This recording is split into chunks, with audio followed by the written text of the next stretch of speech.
Well, hello everyone. Cliff Ravenscraft here. I am going live on the internet via, I believe, YouTube, LinkedIn, Facebook, and Twitter. And I think those are the big places. And I'm getting ready to go live on, what is it? What else am I going live on? I'm going live on Clubhouse in just a moment. But I just realized that I forgot to fix something. So I actually have mindsetanswerman.com/join, but if you were to click that, it would not work right now. So I actually need to go and get the new URL for that and update it so that if you were to go there and join me, you can. By the way, if you're watching the replay, depending on how long it is before somebody chimes in, this could be kind of boring at times. So I just want to let you know that ahead of time. This is not scheduled in advance. Nobody knew I was going live, but I'm just assuming maybe somebody will come along and want to engage. I'm sitting here on a Saturday and I'm like, you know what I really want to do is I want to interact with people. I love having encouraging conversations, being of support and encouragement to others. And if anybody's looking for some support and encouragement on any topic, that's what I'm here for. I am, let's see here. I want to go to mindsetanswerman.com/join, and I just want to make sure that this is pulling up and it's working correctly. So I'm signing up as a second person, and hello, it's working. Okay, so that definitely tells me that if you want to join, you can do so. Just go to right there, mindsetanswerman.com/join. And you can pop right on into my studio. I'll be delighted to bring you on screen. If you want, if you're on YouTube, Facebook, or LinkedIn, you can comment in the comments of the live stream, and I will see them, and I can engage with you there. So feel free to say hello if you want to say hello. And if you want to ask me a question, type in your question. You know the drill, the whole thing. So I'm going over to Clubhouse, and we may have some audio only people come in via Clubhouse. And I just want to make sure that I am paying attention to what I'm doing here so that I do this correctly. I want to go to the Free the Dream, and I don't want to schedule. Actually, yeah, let's go ahead and schedule it. Ask me anything, and then I'm just going to put any topic. All right, and then we're going to schedule this not for Sunday. We want to schedule it for August 5th. All right, and at 6 p.m. That's actually let's do 6:10 p.m. for this. It does not repeat. We will open it up as a public room. We will allow replays so people know that they're being streamed and recorded and all that good stuff. And we'll hit create and share. All right. So with that being said, who else should come? Okay, let's go ahead and just hit start event.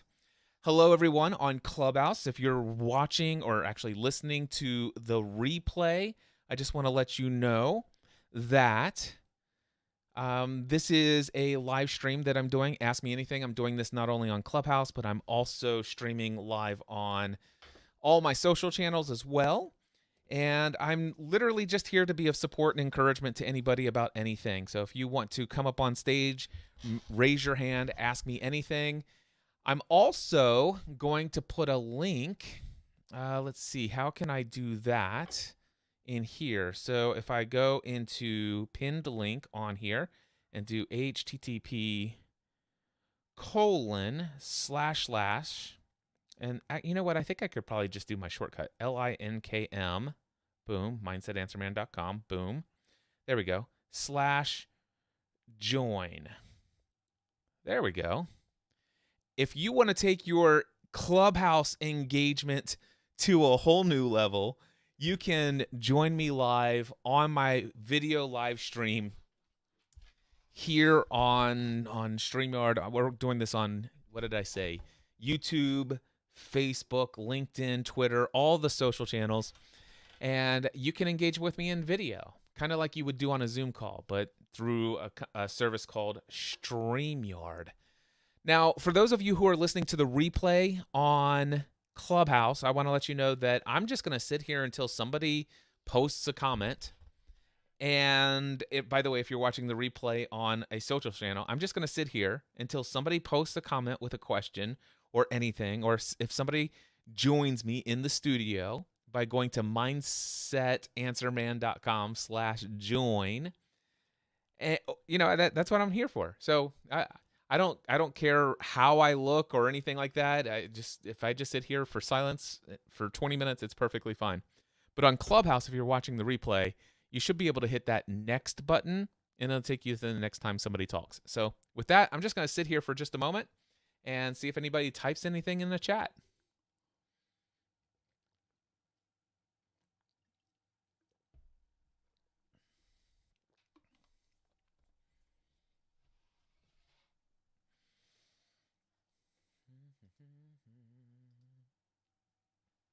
Or if anybody joins me in the studio. I'm assuming that I am live out on all those channels. I see all the green check marks and everything. It is a beautiful day. If anybody wants to join me, feel free to go to mindsetanswerman.com/join. On Clubhouse, there's a link up there, pinned link. You can join me live. If you want to just do it via audio on Clubhouse, you can hit raise your hand and we'll bring you in audio only. I'm literally here. Ask me anything, any topic, doesn't matter. I'm just looking to be of support and encouragement to anyone about any topic. And I see that there are people out there streaming, watching this live right now, by the way. But so far, no comments yet, no questions, and nobody's entered into the live studio. But that's okay. We do have a few people streaming on Clubhouse. We have a few people streaming out on the internet. Ask me anything, Q&A. Join me on screen by going to, I'm just wondering if there are better ways that I could communicate with graphics what this is all about. I would imagine maybe if I had topics, it would be better. But for right now, I'm just going to sit here and wait to see if anybody has any questions.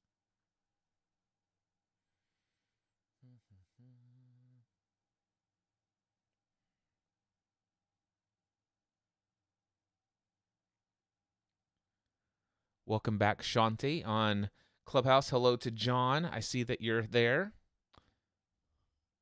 Hamza, I see that you're there. If any of you would like to join, feel free to post anything in the chat, or if you'd like to raise your hand, come up here on Clubhouse. Dylan has got the first question submitted via Facebook. Thank you, Dylan. And she says, hi, Cliff. Would love to know about your dreams and plans.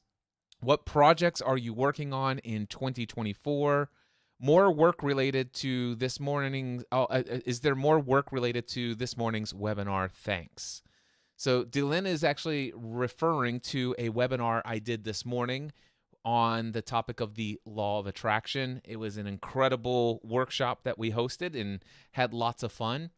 And I did that for a brand new community that I have been facilitating for those who are on a spiritual awakening journey and going through a deconstruction process of old beliefs that are no longer serving them for where they want to go. Dylan says, it was incredible. Thank you. I appreciate that, Dylan. And so if I go back to your question, I would love to know about your dreams and plans. So my dream is to, so first and foremost, it's hard for me to say that it's a dream to provide for myself, my family, and my community financially in the ways that I feel led to show up and provide for them. But, it's a part of the world we live in. And so I would say that making sure that all of my monetary needs are taken care of is a part of my dreams. And I make plans as far as I feel inspired and led and prompted to make those plans.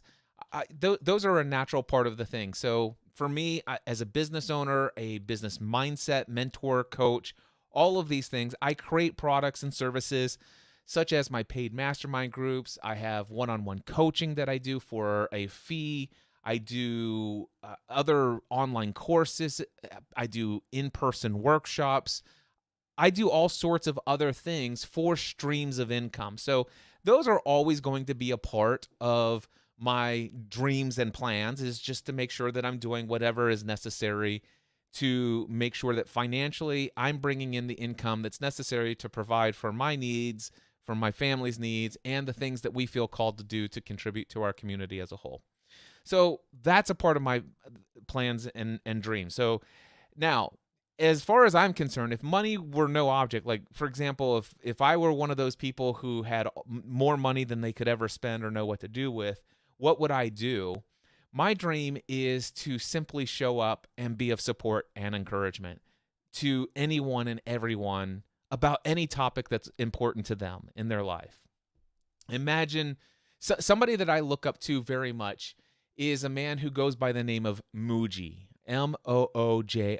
If you just go on YouTube and do a search for Mooji, you will find this Jamaican guy who happens to be a guru. I don't necessarily want to be somebody's guru necessarily, but I do want to be that person who you could go to for support and encouragement on any kind of topic that can help you break free from any limiting beliefs, any limiting thoughts, any limiting emotional states, and any limiting behaviors that are going on in your life that are keeping you from living the life you feel most called to live in this world, or creating what you feel most called to create in this world. So if you want to know my dream would be that I wake up in the morning, I spend about somewhere between 3 to 5 hours in a combination of meditation, reading, journaling, and just personal self-care kind of routine. And then I could see myself strolling into the studio, let's just say at 10 a.m. And just like from 10 a.m. to, let's say, 2 p.m.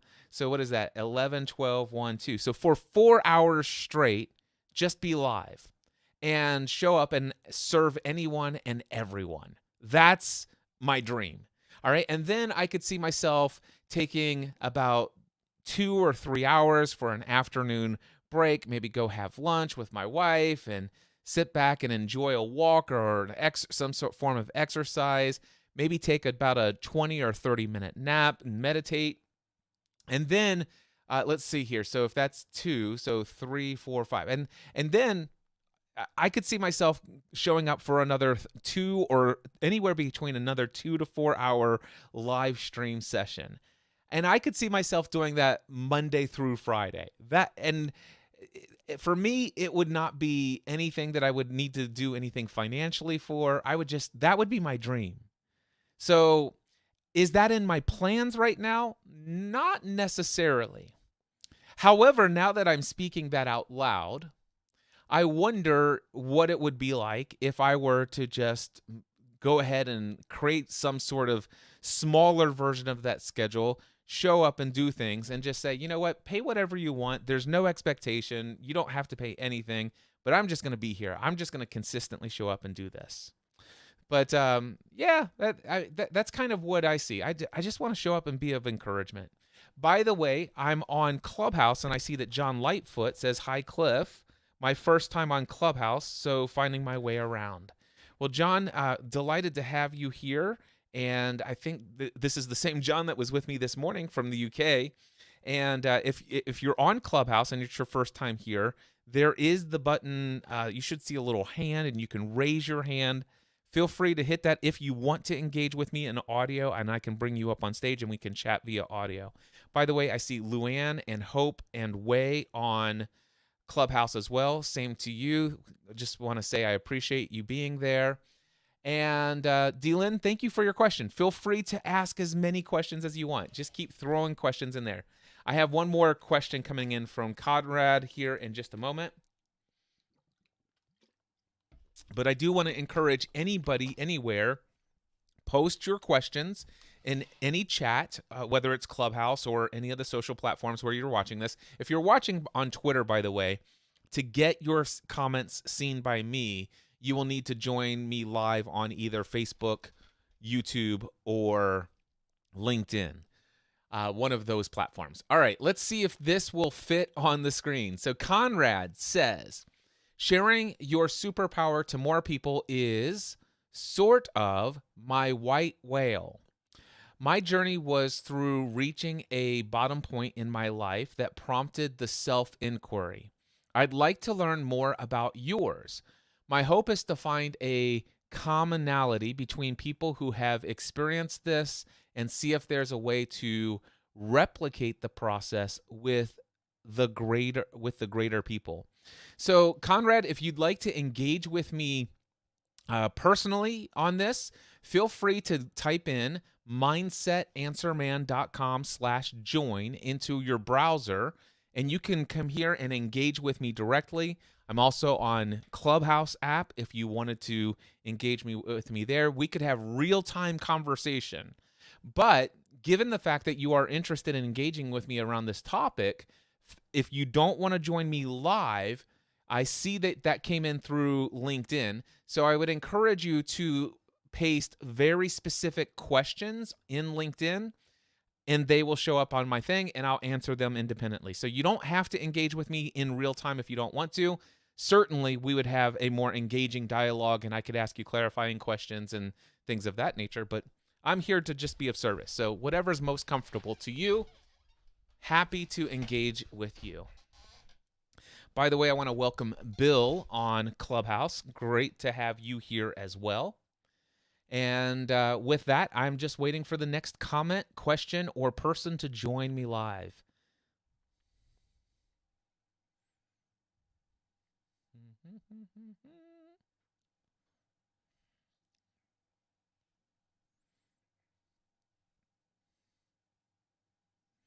And Conrad is actually joining me here in the studio. So Conrad, it looks like you'll need to actually, let's see if we can just add you in here and if we have your audio by any chance. Conrad, are you there? Yes. Hi, Cliff. How are you today? I am doing well. How about yourself? I have never been better. It gets better every single minute of the day. Yes, exactly. You're absolutely right. And I share the same experience with you, and I'd love to share it with other people as well. So you said you would love to learn a little bit about mine. So ask me any questions. Let's go with it. So, sure. Okay. So, change in mindset. My change in mindset started when I was at a rock bottom point in my life. Started 15 years ago, back in 2008. And I remember that day as if it was yesterday. And from that day onwards, I knew that my life was different.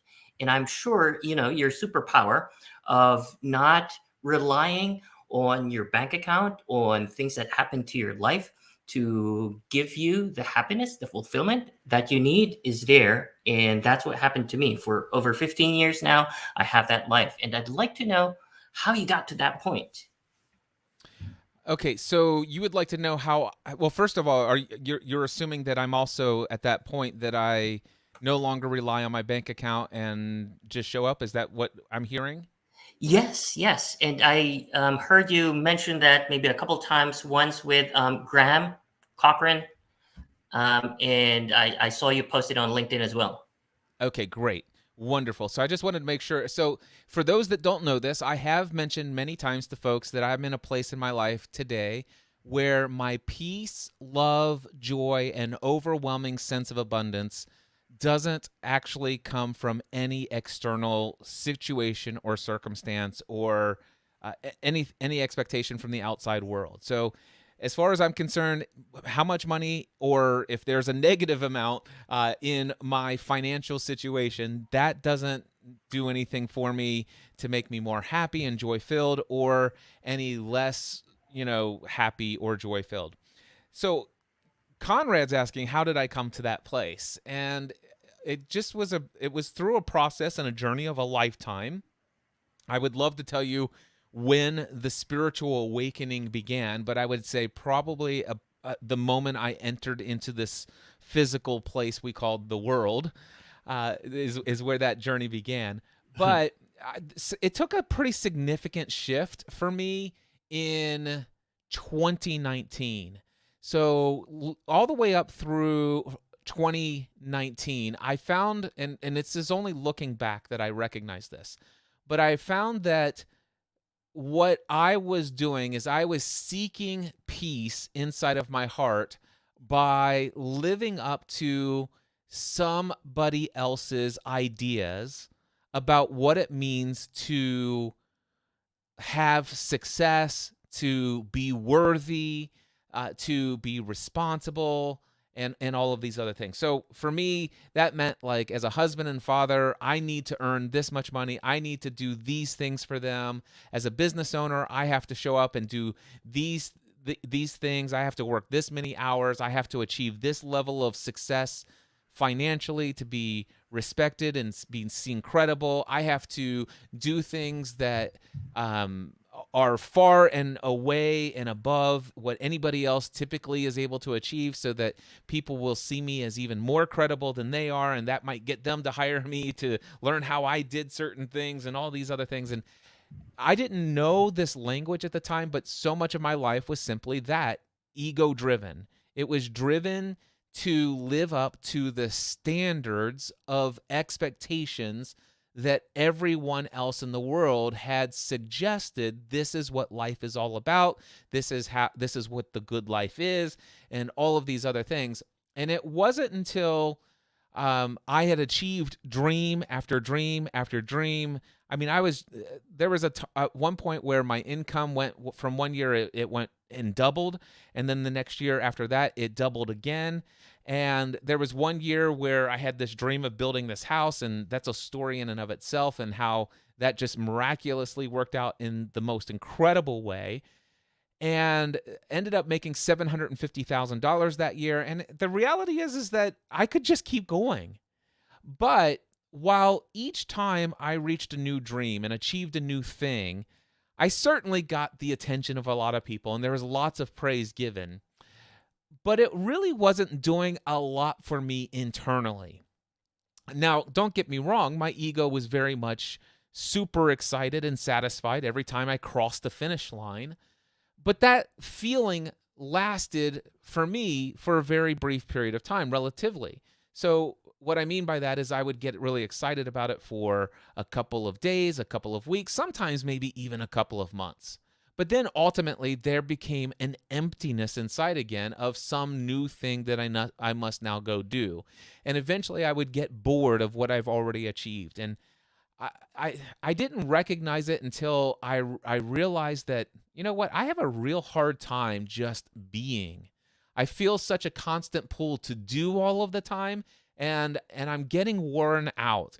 I mean, I know that I can keep doing it. I know that I have the power to create amazing things in this world, but I'm just getting burned out on creating and achieving goals. I mean, it just doesn't seem to be what life is all about.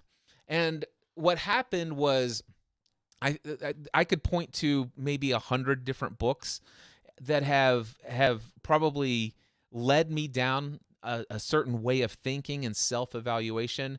But it was in 2019 that I remember reading the book called Becoming Supernatural by Dr. Joe Dispenza, a book, by the way, I still haven't finished to this day.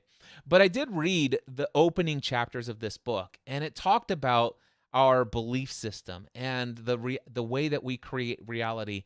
And everything that I was reading in it, I'm like, yeah, this definitely rings true. And of course, it's in alignment with everything else that I read. And I just came to this place. It's like, you know what? What if I just chose peace, love, and joy as my natural state of being? And it seemed to be resonating with my faith at the time.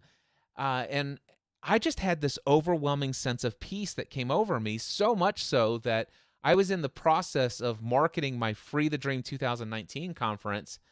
And I'm like, I don't even care if more people sign up. I don't even care if this is financially profitable. The reason why I built this, I believe, was great motives in the beginning, but I noticed that somewhere in the building of this Free the Dream conference and the things that I was doing, slowly got mixed up and entangled in a lot of ego-driven things of significance and all these other things, and I didn't like how it was feeling. And quite frankly, when I wasn't seeing the results in sales, I was feeling pretty down on myself, and still able to celebrate what had been achieved, but I wasn't seeing the success that I wanted to. And I just said, you know what, I I don't care. I'm going to do this conference, which by the way, it was only 2 weeks away. And I did the conference and I just had so much peace. And that peace never left me for about, let's see, about 2 years. And so at the time, for the first 2 years of experiencing peace, love, joy, and an overwhelming sense of abundance, regardless of anything externally, I didn't have any real reason for it that I knew of. I mean, sure, as a person of faith, I could say that I felt just that, hey, I have a connection with God and I'm great with my relationship with God, and that's it. That's all I need. And certainly there is a key element of all of that. But I still didn't recognize what was going on. And it was probably in August of 2020 that I read the book Autobiography of a Yogi by Paramhansa Yogananda. And when I read that book, it opened me up to the very first time of exploring what it means to understand who God is and what our relationship with God looks like or can look like from a perspective that was outside of the Bible. For the first time in 47 years of my life, for the first time, I allowed myself permission to read and study the experiences of anyone else outside of a Protestant, fundamentalist, evangelical Christian worldview. Now, I had a lot of Catholic education in there as well from the first 7 years of elementary school, but still, outside of the Bible, I had never looked at anybody else's insights about God for the first 47 years. But since then, oh my gosh, did that open a floodgate? And it began to answer some of those questions that just were left unanswered for the first 37 years of my life. And I was introduced to the practice of meditation. Prior to that, prayer and meditation, sure, studying on the scriptures and spending some time in prayer and praying or journaling. There's been a number of times with the various different ways that I think about meditation. There's lots of different forms of meditation. I will say that I meditated plenty of times throughout my life, but when it comes to this idea of shutting off the senses, the five senses of the body, and going internally and being in what's called the seat of awareness and coming to find my true self, the fact that I am not this body, I am not my mind, I am not my thoughts, I am not this physical, I am not this persona, I am not this ego, but instead I am the one who is aware of this body. I am aware of these thoughts. I am one with God, and that began to shift everything for me. So, Conrad, that's a little bit of a story of how I got into this. Does that answer your question? Yes, it does, Cliff. And I really love your story, how you got into it. And it's a different way of doing that. I know a few other people that have gone to kind of very similar situations and has reached this inner peace that you have also reached. And I have the same inner peace, the peace, joy, love, and overwhelming abundance every single day of my life. So thank you. Thank you very much for your story.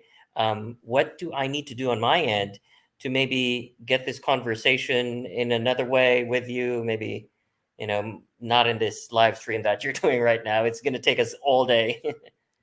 Hey, well, let me ask you this. What would be the anticipated outcome of you and I having conversations outside of this live stream?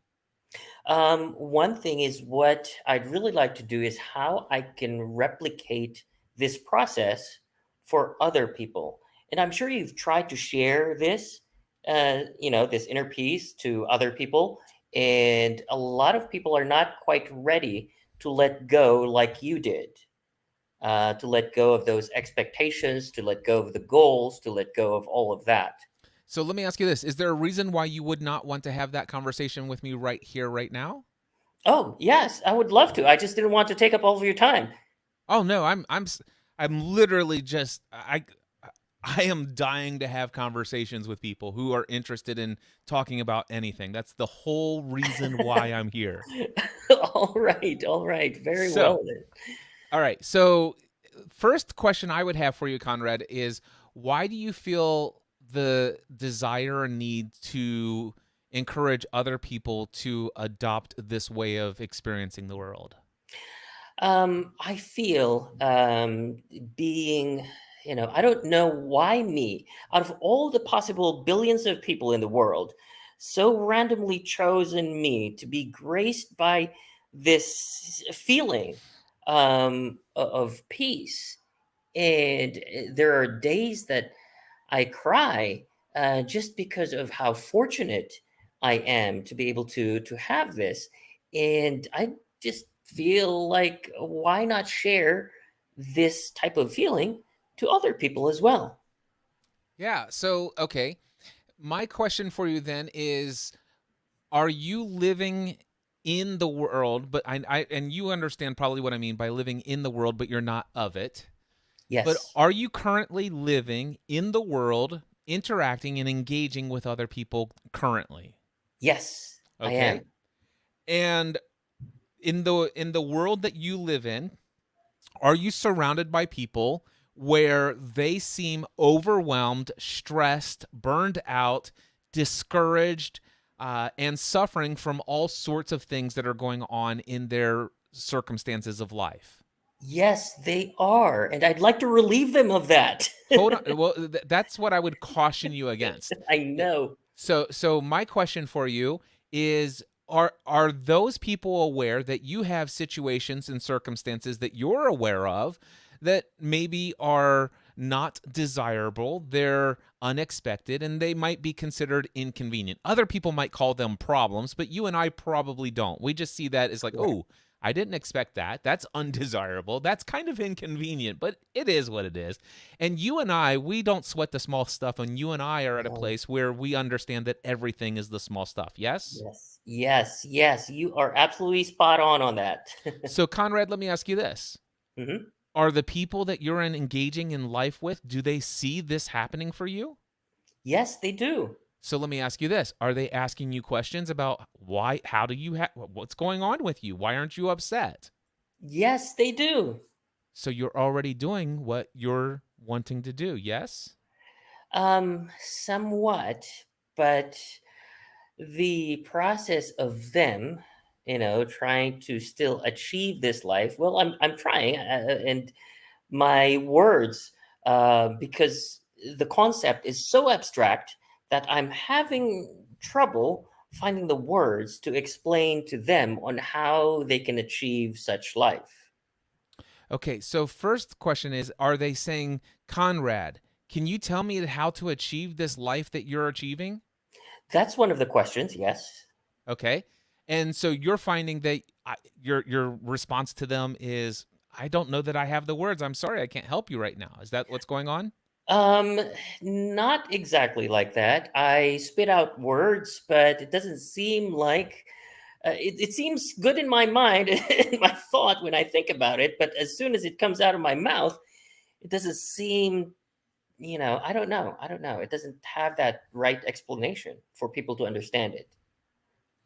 Well, some people, if okay, so there's a part of me that thinks that, hold on one second, I'm just going to go into a YouTube chat here and see if I can just ban this one person from making comments. All right, got it. A little bit of moderation in my live stream. Gotta love YouTube. Anyway, so one thing that comes to me is this: if somebody is ready to experience Hmm. the peace and all of these things, I believe that the answer first and foremost is inside of them. It's not something that I have the answer to, or Conrad, that you will have the answer to. And you're right, because that's how I think I came about it. Because when I learned about this, first thing my mentor told me, when the student is ready, the teacher will come. Yeah, and did your mentor also tell you that when the student is ready, the teacher will be inside themselves? No, not that, but wow, that's a good insight. I didn't even think about that. Well, let me ask you this. Did you find your mentor first, or did you start experiencing these things first? I think there's a lot of overlap, but I think I found the mentor first. Okay, fair enough. So, when you found the mentor, did you say, "Oh my gosh, I am suffering, I am struggling," and he gave you all the answers when you asked the questions? Not exactly like that. I told him that I have all of these stresses, all of this stuff, and he told me to, well, how about this? Let me give you some information on how to change. And he gave me the information to change. And throughout the process of change, he's telling me that, why not try this? And when I asked him, okay, what do I need to do? What are my next steps in my life? This is my stressor. Just tell me what to do. I'm going to do it. And then he tells me that, well, do what you want. Like, no, that's not the answer. You have to guide me. Tell me what I need to do. So I'll just do it. And so I'll be, stress free. And I didn't realize at that time that there was no right or wrong answer to what you do. But he guided me towards it. And eventually I learned how to do it. Right. And so when if the way that I'm hearing this, when he says do what you want, well, what he's pointing at, and from my perspective, and I could be wrong, but because I don't know who your mentor is, Mhm. but it's a way of saying, listen to that voice inside of yourself. What do you want? What do you truly want to do? And by the way, Right. whatever it is, whatever you want, go do that. And then Mm. find out what the results are of doing it. And then ask yourself, how do I like those results? Do I want Mhm. to do more of that? Or do I want to try to maybe do something different? And in essence, what I believe is your mentor was trying to do is when he says, do what you want. That is that you are the teacher. Hmm. I did not think of it that way. Wow. Wow. Well, thank you. Thank you for that insight. You're welcome. So for me, what I love, I still I'm a I still very consider myself to be a Christian and very much follow the teachings of Jesus. But I don't limit myself to the teachings of Jesus, and also I'm very open to many other world religions and also non-religious spiritual paths. So Mhm. very open-minded, very eclectic person. But I also have a very deep respect and love for the scriptures founded within the Bible, because for the first 47 years of my life, I devoted a lot of time to it. So Mhm. there's this scripture it's in First Peter chapter 3 verses 15 and 16, if I'm not mistaken. It says this: always be prepared to give a reason for the hope that you have. And then the next line is, but when asked, give the reason with gentleness and respect. And for me, if somebody was to come to me and say, hey, Cliff, how did you find this piece? Did you notice that I shared with you a little bit of a monologue about my own journey and my own experience here Hmm. tonight? Mhm. Yes, yes. So at any point in sharing my story, did I say, Conrad, if you want to encourage other people how to find this piece, you should tell them to go and read Autobiography of a Yogi. Did I say that? No, no, sir. No, because I don't think that that's the answer. The Hmm. answer is, what do you want? That's what I would ask anybody who is seeking this peace, love, and joy. So let's just say, Conrad, instead of saying, hey, Cliff, I'm also on this journey where I have this overwhelming peace. I seem to be on the spiritual awakening journey. I seem to have all this, and it's been going on for 15 years, and it started, at a very low point of my life. All these things. If you didn't say all of that, but if you said, Cliff, I am at a very low place in my life, and I've been watching your journey, and I've seen you go through so many things, and I see you used to suffer emotionally with the smallest little things, much like I am today. But I've watched you over the years, and I've seen a massive shift. And I got to tell you, Cliff, I'm at the lowest place in my life where I've ever been. Can you tell me how to find this peace, love, and joy that you have found? My answer to you would be no, but you can. And then what I would say is I would be happy to share with you my experience of how it happened for me. And I would begin to tell you the reason for the hope that I have. But I wouldn't actually suggest that you go do all the things that I did.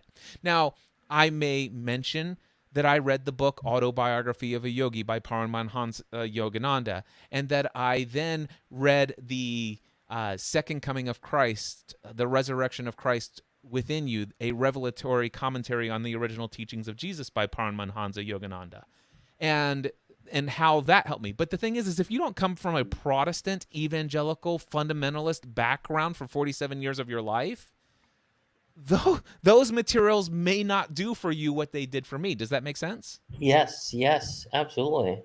So all I do is I share what worked for me. I talked about meditation, and then you might say, well, can you tell me more about your meditation practice? And I would be delighted to tell you about your meditation. And then if you were to say, hey, Cliff, what book should I read? And I would say, whatever book you want. If you were to say, what meditation practice should I do? And eventually I would actually get to the place where I would encourage you just to do away with the word should on any of these things. And instead, what do you desire? And if anything, it's a leading towards self-inquiry. And I know that you used that word earlier. Yes. I would encourage anyone to start. Here's the most powerful thing that I could give you that could really help someone. And that is, if you really want to begin this journey, I found for me what was most helpful. I'm not telling you that you should do this, but maybe give it a shot if it resonates with you. If this does not resonate with you, don't even give it a second thought. But I would encourage you to journal and answer two questions. The first question is, who am I? The second question is, why am I here? Now, if that resonates with you, that's awesome. Go do that. If it doesn't, ignore it. Go do whatever you want. But here's what I would encourage you to do. Seek the peace, love, and joy. Go in search of it. Find other people. Learn what they have done to find theirs. And when somebody says something and it resonates with you, it calls to you, you'll know. That voice inside of you will say, oh, that's a book that I'm going to go read. That's a podcast episode I'm going to go listen to. I'm going to sign up for that seminar. I'm going to go and do that meditation. But I would encourage anyone not to should on themselves, and I would encourage people not to follow teachers or mentors that are shoulding on them. Okay. Got it. I'm typing up stuff. Good stuff here. Good information, Cliff. So thank you. You're welcome. Conrad, if you want to hang out for a little bit and ask more questions, I would love to. I'm going to go to the comments and answer some other things that have come in. Sure. Please, go ahead. But do you have more if I come back to you? I might. Awesome. So I'm going to just mute you here and just stay on, and I'll come back to you in a little bit. So let's see here. We've got Mad Matt from Chicago says, it's been a long time since I've heard you.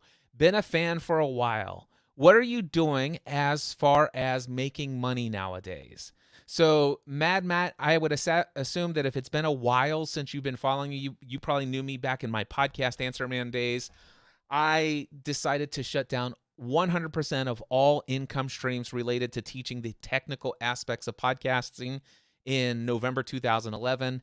I made a shift from the podcast Answer Man to the mindset Answer Man. And today I devote myself to being of support and encouragement as a professional master business and mindset coach. Now, I don't only coach around business mindset, but it seems to be the one that has currently paid the bills for the last several years. And it does help to have a niche when you are looking to build products and services for people. So for the last 5 years, I've been hosting what's called the Next Level Mastermind for small business owners, entrepreneurs, online business owners. And this is where people pay $12,000 a year if they pay in full. If they choose to pay monthly, it is $15,000 a year. But they show up to a group that I host for 90 minutes every week. I had 2 of these groups. I have boiled it down just to 1 because I didn't like working the evenings for people who are in the process of transitioning into a day job. I just, after 4 years of working Thursday evenings, I'm like, not for me anymore. But anyway, that's one thing that I've done is just paid mastermind groups. That alone has generated over $1 million in revenue, only working 3 hours a week doing that one thing over the last 5 years. And then I do coaching one-on-one with individuals. I typically require people to sign up for an entire year. I do one 90-minute coaching session per month. And that is also currently $12,000 or $15,000 if you're paying monthly. And at any given time, I usually have between 5 to 7 one-on-one coaching clients. And those 2 things have been the primary things that I've done. I do host in-person workshops from time to time. Those generally run around $2,000. And I have about 12 to 14 people that come to that. One person typically has the option to pay $7,500 for an extra day of one-on-one mentoring after the workshop. I've hosted many of those. Those are incredibly profitable. And then I had a conference that I did for 2 years. Never turned a profit on either of those 2 conferences, but we did have people from all over the world come out, and they were great experiences, called the Free the Dream Conference. By the way, you can find the course that came out of that over at freethedreamcourse.com. And I'm still creating content today and just loving life. So that is what I'm doing as far as making money these days. Thank you for the question. Katie says, it's Cliff. So great to see you, Katie. Thank you so much. So thrilled to see you here. Katie says, I'm learning that money doesn't fix anything. It just amplifies what's already there. This is so true, by the way. The things that work and the things that don't work. You have had such a profound story that people need to hear. Well, Katie, thank you. I appreciate you being here. D-Lynn says, can you share more about your meditation practice? Guided, silent, both. Any certain apps you recommend? Sure. So, D-Lynn, meditation is the number one most important practice that I do every day of my life. I cannot imagine a day without meditation at this point. And as far as I'm concerned, there's probably at least 10 different types of meditation that I would consider to be meditation for me. One of my favorite forms of meditation is called Kriya Yoga, and it's from Paramahansa Yogananda is where the teachings that I study. And so I sit in a very Eastern type of lotus posture, meditation posture. I do a certain breathing techniques and stuff like that. And then I internalize my conscious attention within, and then eventually what happens for me is I get to a place where I am no longer aware of my physical body, and I'm no longer aware of the external world outside of that physical body, and I exist as a being that's non-physical. So for me, that's one experience. I'm able to do that in pure silence. I also have guided meditations from a organization called Self-Realization Fellowship, which is a organization that Yogananda founded. I absolutely love those meditations. Now, it's not my only path that I pursue and go down, and I have lots of other practices. So I will open up the Insight Timer app. By the way, is the timer or the app that I use to track my meditations. InsightTimer.com is where you can find it. It's free. There is a paid version that allows you to skip forward and skip backwards and all these other things, but you could use this app for free forever. And I should be able to stay in Clubhouse and open this up. And if I look at it today, I'm currently at 528 consecutive days of meditation with a total of 28.4 thousand minutes in meditation. So I absolutely love meditation. I will use the timer inside of the Insight app for just a bell at the beginning and a bell at the end, and I might set it for anywhere between 20 minutes to 2 hours. And it will be completely silent. I can actually have it to have some sort of Om chanting in the background or nature sound in the background. They have lots of guided meditations, and I love playing around and seeing what other people have as their spiritual practices. I like something called Carl Jung. He has what's called the active meditation. I love shamanic journeys. So shamanic journey is lots of fun. I really enjoy those. I love just different mystical traditions. I love Mary Magdalene kind of guided meditations. I love Christian meditations. I love all sorts of meditations. So it's very awesome. Then there is loving kindness meditations that are just focused on having a loving and kind feeling and sending out love to other people and to the world. That's awesome. So there's really no meditation so far that I haven't found that I haven't enjoyed. So I will say at the early days of my meditation, before let's just say this. There was a lot of meditations where they would begin talking about light language and spirit guides and all sorts of other things that felt very dangerous to me, but that danger feeling wasn't coming from my connection with God. It was coming from my conditioned upbringing, from my faith background. And I just very heavily leaned into Romans chapter 8, verse 38, which basically says verses 38 and 39, neither height nor depth, angel nor demon, no principality, nothing in all creation can ever separate me from the love of God that's in Christ Jesus. And as far as I'm concerned, I still consider Jesus as my guru, and I just absolutely love spending time with him in deep meditation.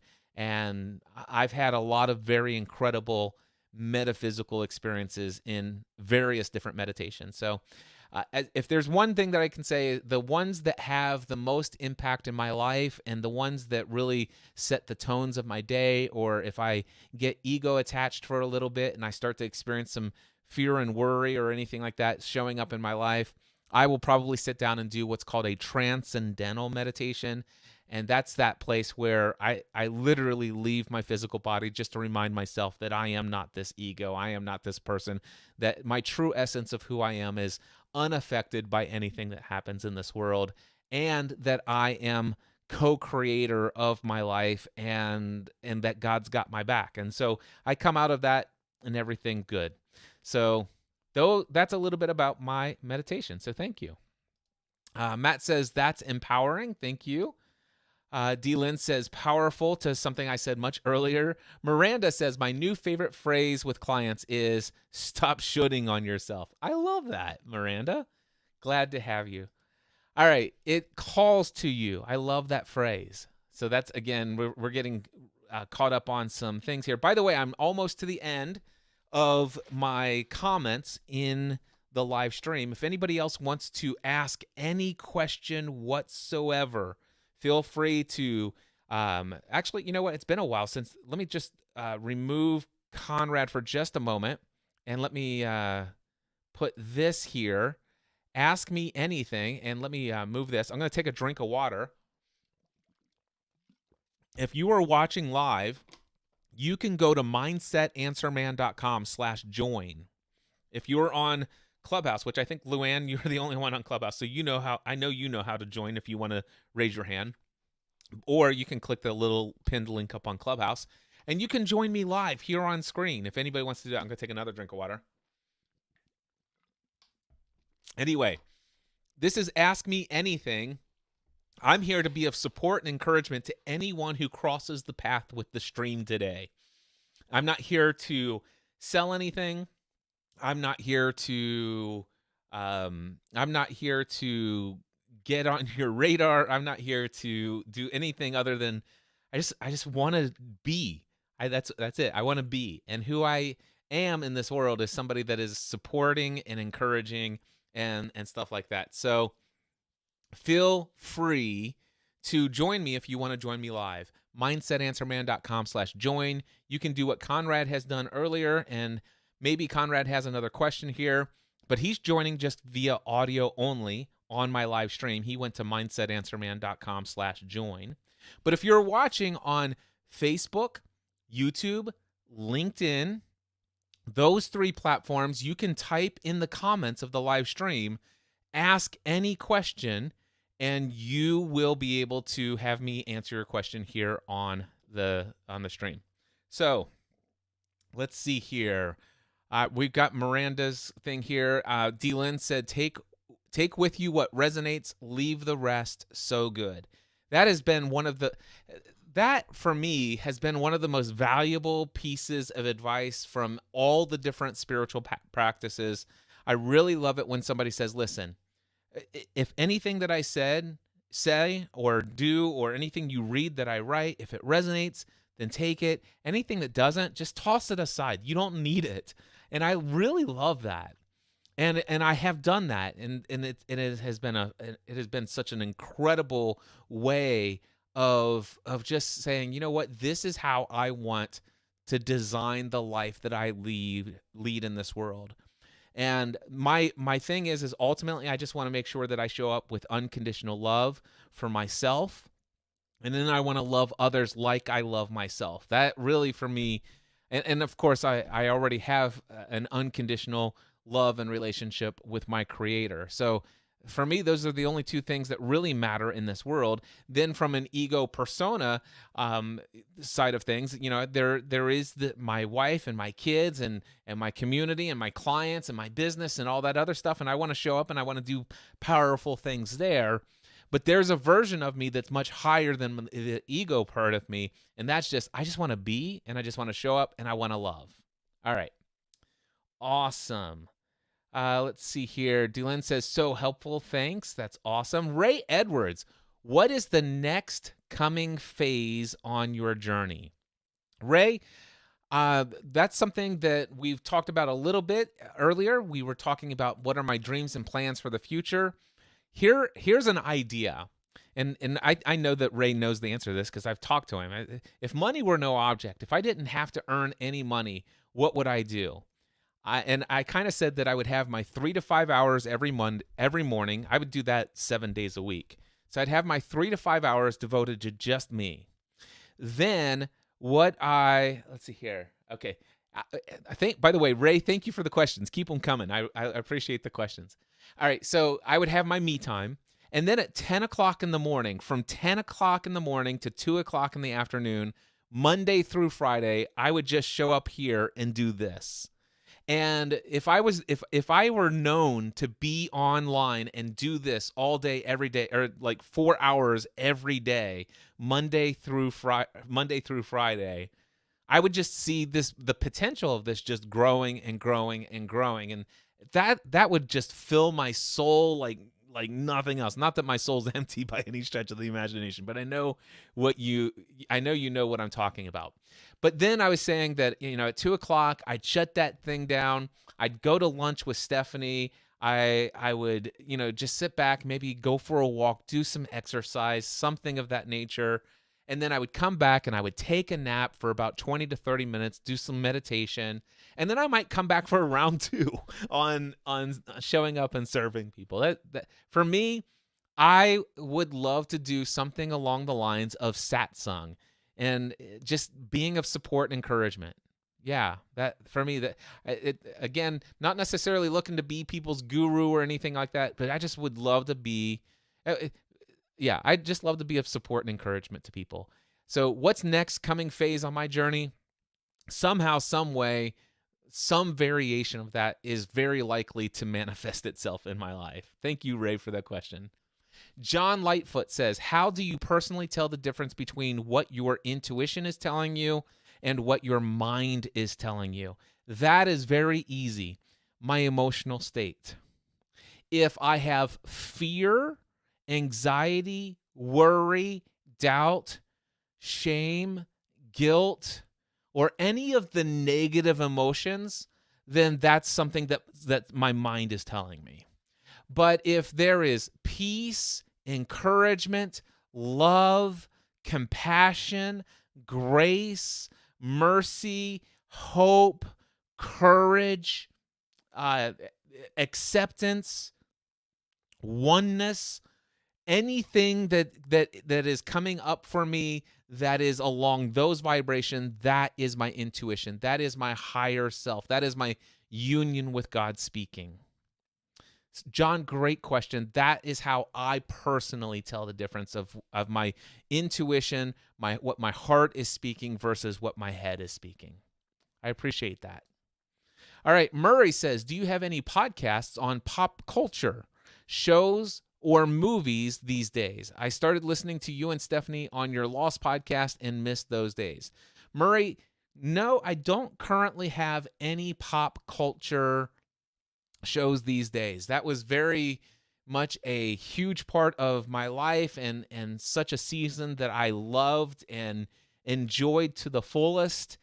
And we did a lot of things. People, if you haven't seen it, you can go to gspn.tv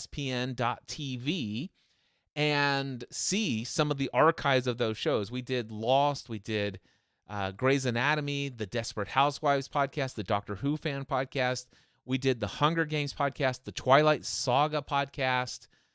We did a lot of entertainment-based stuff, but today we don't do any of those things. I do have a bunch of shows. I have the Cliff Ravenscraft show. It's AKA the Mindset Answer Man, where I talk about mindset topics. I have a show that's called Encouraging Others Through Christ at encouragingothersthroughchrist.com.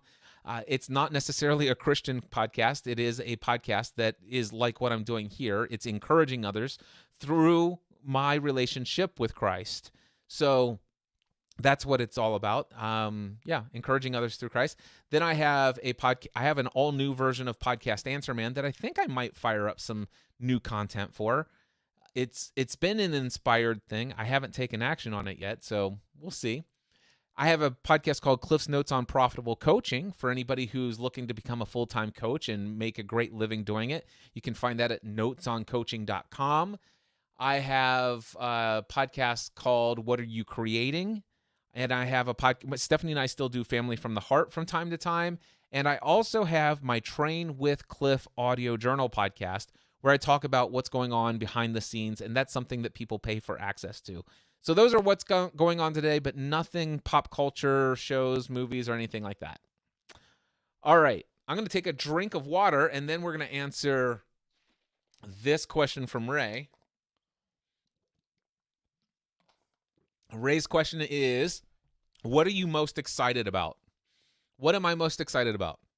I am most excited about being of support and encouragement to others. I am most excited about having conversations with people and creating content for people that helps somebody take a struggle that they're currently experiencing in life, whether it comes from a belief or thoughts that you habitually are thinking, emotional states that you habitually have, or behaviors that you habitually do that are keeping you from experiencing the life you feel most called to experience in this world. For me, first and foremost, conversations, and number two, creating content. That's what I'm most excited about. It's what I've always been excited about. And I think about this when I was a kid and I had a CB radio.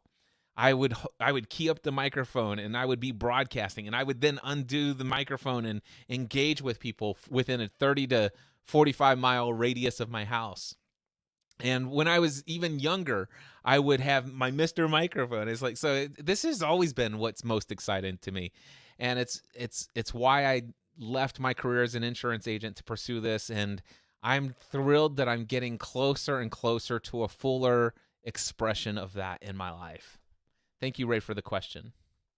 Miranda says, all right, after our great coaching call last year, I am moving forward with coaching. I am closing down my old business focused on marketing. Do you think a coach needs to have an official business name or just use my name, as I already own that domain? I don't think you have to have a business name. I don't think that I have a business name. I mean, I have Ravenscraft Enterprises LLC, but that's probably the first time you've ever heard that. So I do have a business name and a business entity.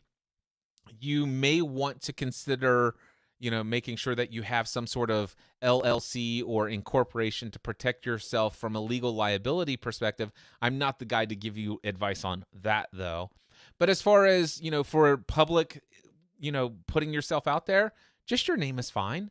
And you may want to consider potentially having a niche, but if you're just slowly getting started into this, you don't have to have a niche to get started. Just show up and start serving people and coach, and a niche may make itself available to you as you have success with a certain number of people. Happy to have more follow-up questions on that, Miranda. If you have additional questions, feel free to put them in the chat.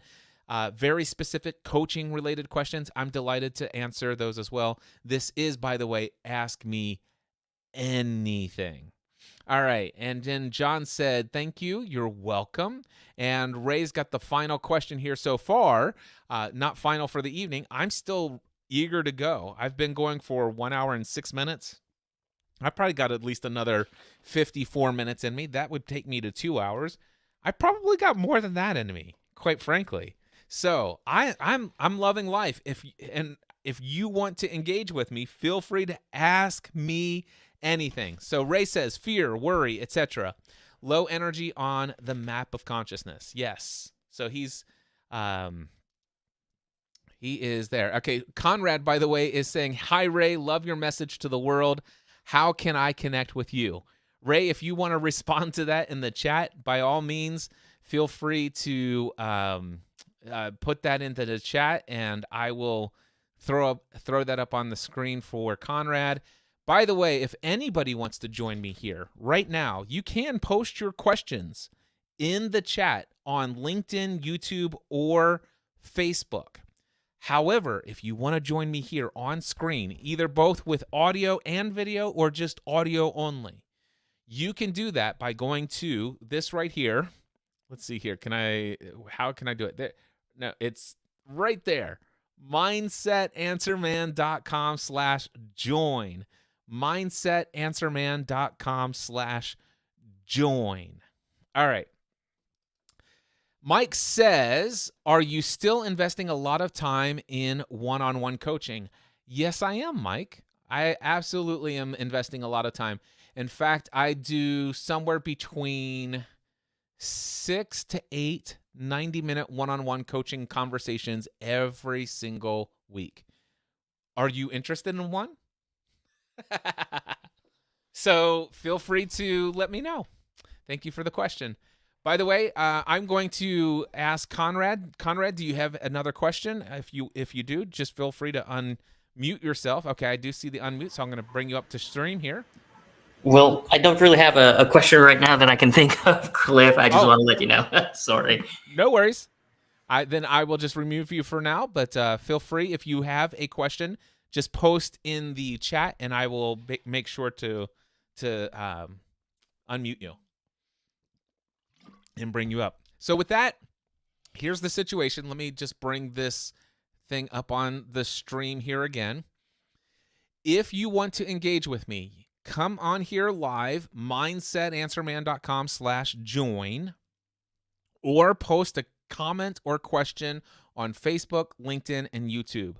I'm going to take anywhere between a 10 to 20 second break, or maybe as much as 2 to 3 minutes, until somebody joins me on stage, raises their hand on Clubhouse, or posts a question or comment on Facebook, LinkedIn, or YouTube. I'm not here to impress anybody. It doesn't matter to me if I just sit here in silence for a little bit. But if you have a question, you now know how to do it. So I'm just going to sit here in silence for a moment. Matter of fact, I'll play a little meditation music in the background.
All right, we do have a few comments and questions that have come in, and I will respond to those.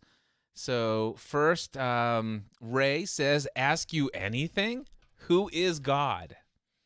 So, I would imagine you're asking me, who do I see God as? I see God as all that is, the source of all that exists. God is God is love. God is I am that I am.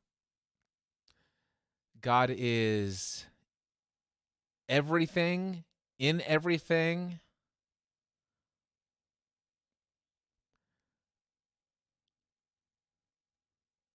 And the creator of all that is. That's how I would define who is God.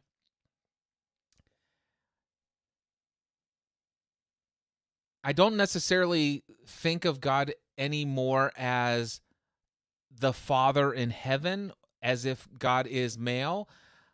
I believe that God is just God.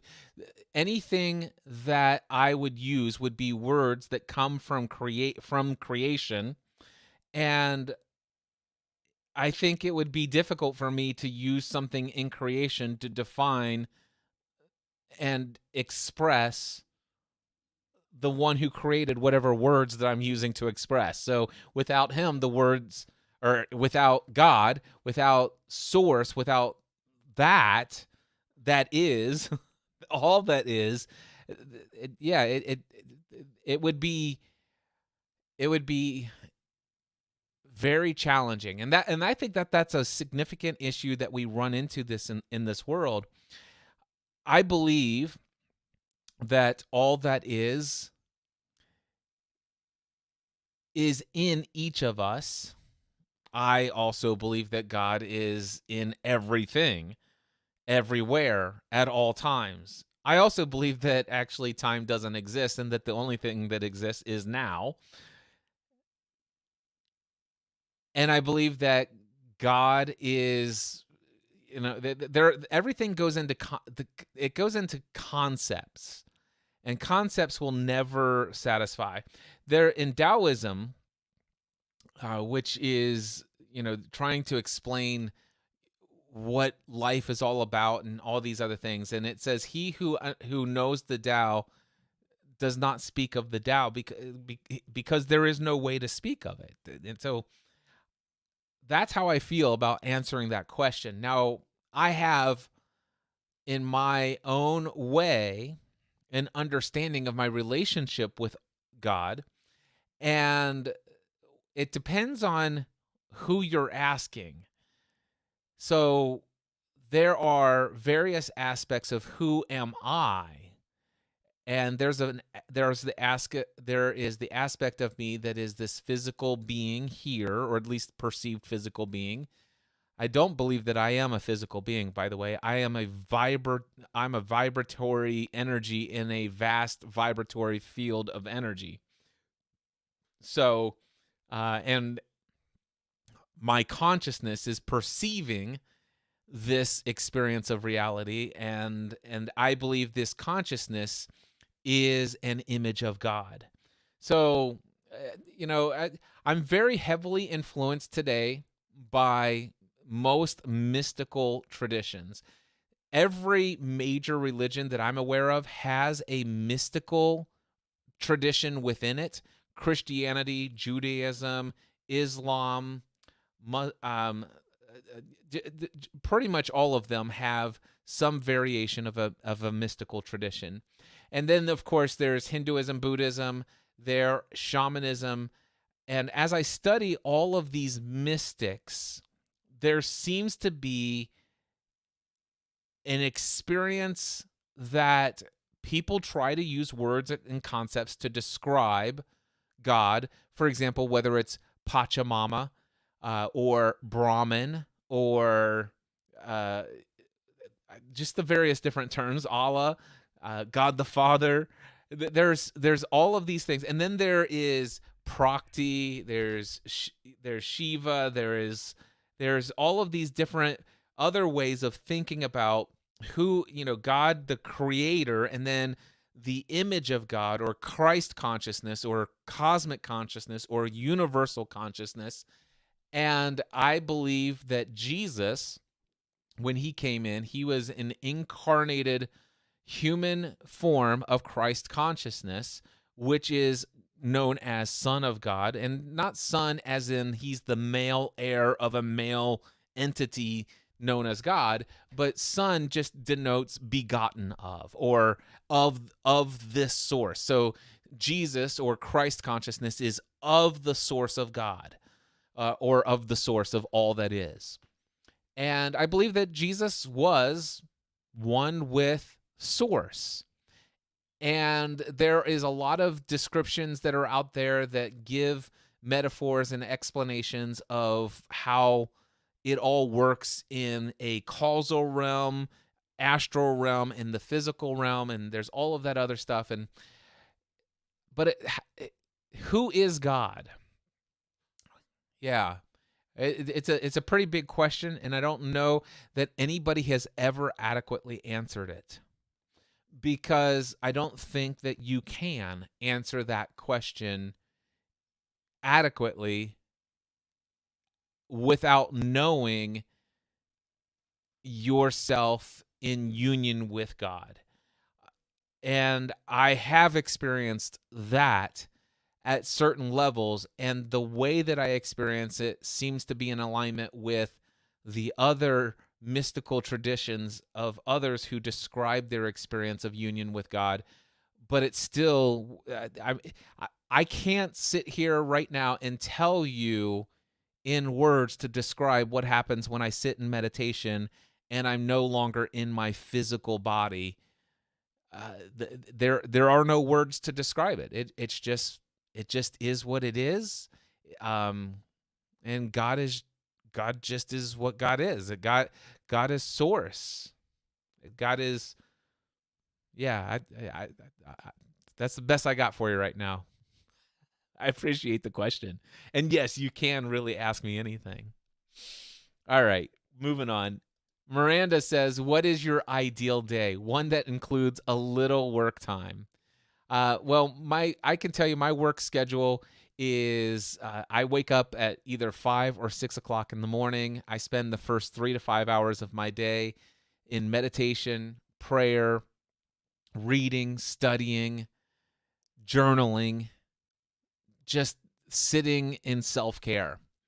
And then I will typically start my day right around 10:30 in the morning and do some things related to, behind the scenes work related stuff. On Wednesday mornings, I have a mastermind call that starts at 9:30 in the morning. And then after that, I have a green room mastermind that's an hour long on at 11:30 in the morning. And those are my only 2 calls on Wednesday. And then on Monday, actually on Tuesday and Thursday, almost every week, I will have a coaching call for 90 minutes that starts at 1 p.m. and at 3:30 p.m. And then depending on where things are financially in my business and whether or not I feel like I need to do some things to bring on board new clients, I will sometimes open up a time slots on Monday at 1 p.m. and 3 p.m. for coaching calls.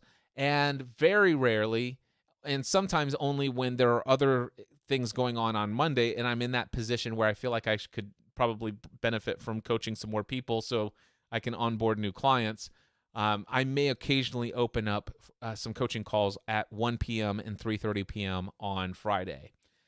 As far as content creation, that's on an inspired basis only, and lately I've been very inspired, and I can create content any time of the day, and I do enjoy it. So, yeah, there we go.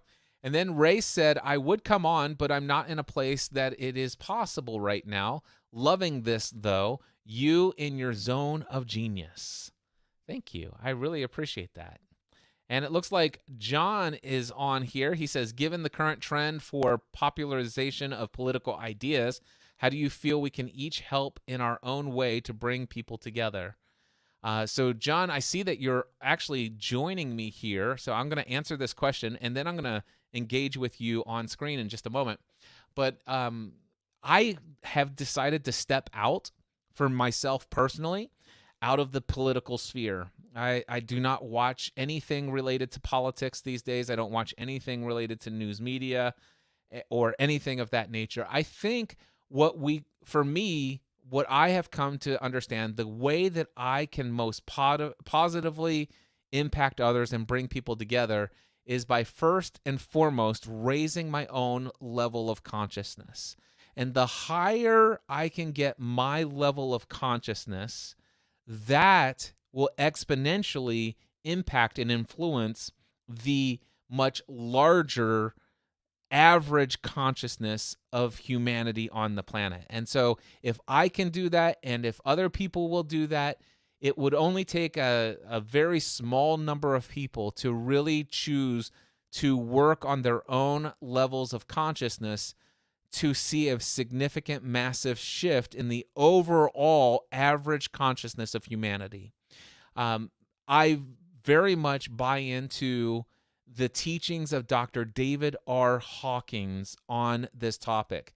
And I would encourage anybody who's interested in learning more, at least what I'm talking about, to read this book called Map of Consciousness Explained. Again, it's called Map of Consciousness Explained by Dr. David R. Hawkins. It is a very eye-opening book, and it radically transformed my life. And yeah, I think that for me is the answer to that question. What can we do to bring people together? For me, I'm working on raising and keeping my consciousness at a very high level. I am loving myself unconditionally and choosing to dedicate my life to loving everyone else unconditionally as well. So with that, I'm going to bring John up on screen. John, welcome back, my friend. Hi, how are you? I'm not going to ask how you are because I know what the answer will be. Of course you do. Isn't it late in the UK? Yeah, it's 25 past midnight here.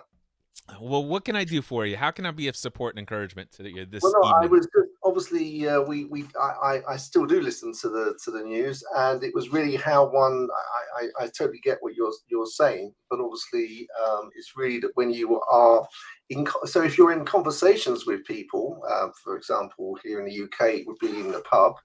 And people are coming out with stuff that's not quite correct, or you feel that they need a little bit of love to get through what they're going, because they're in that sort of hatred zone.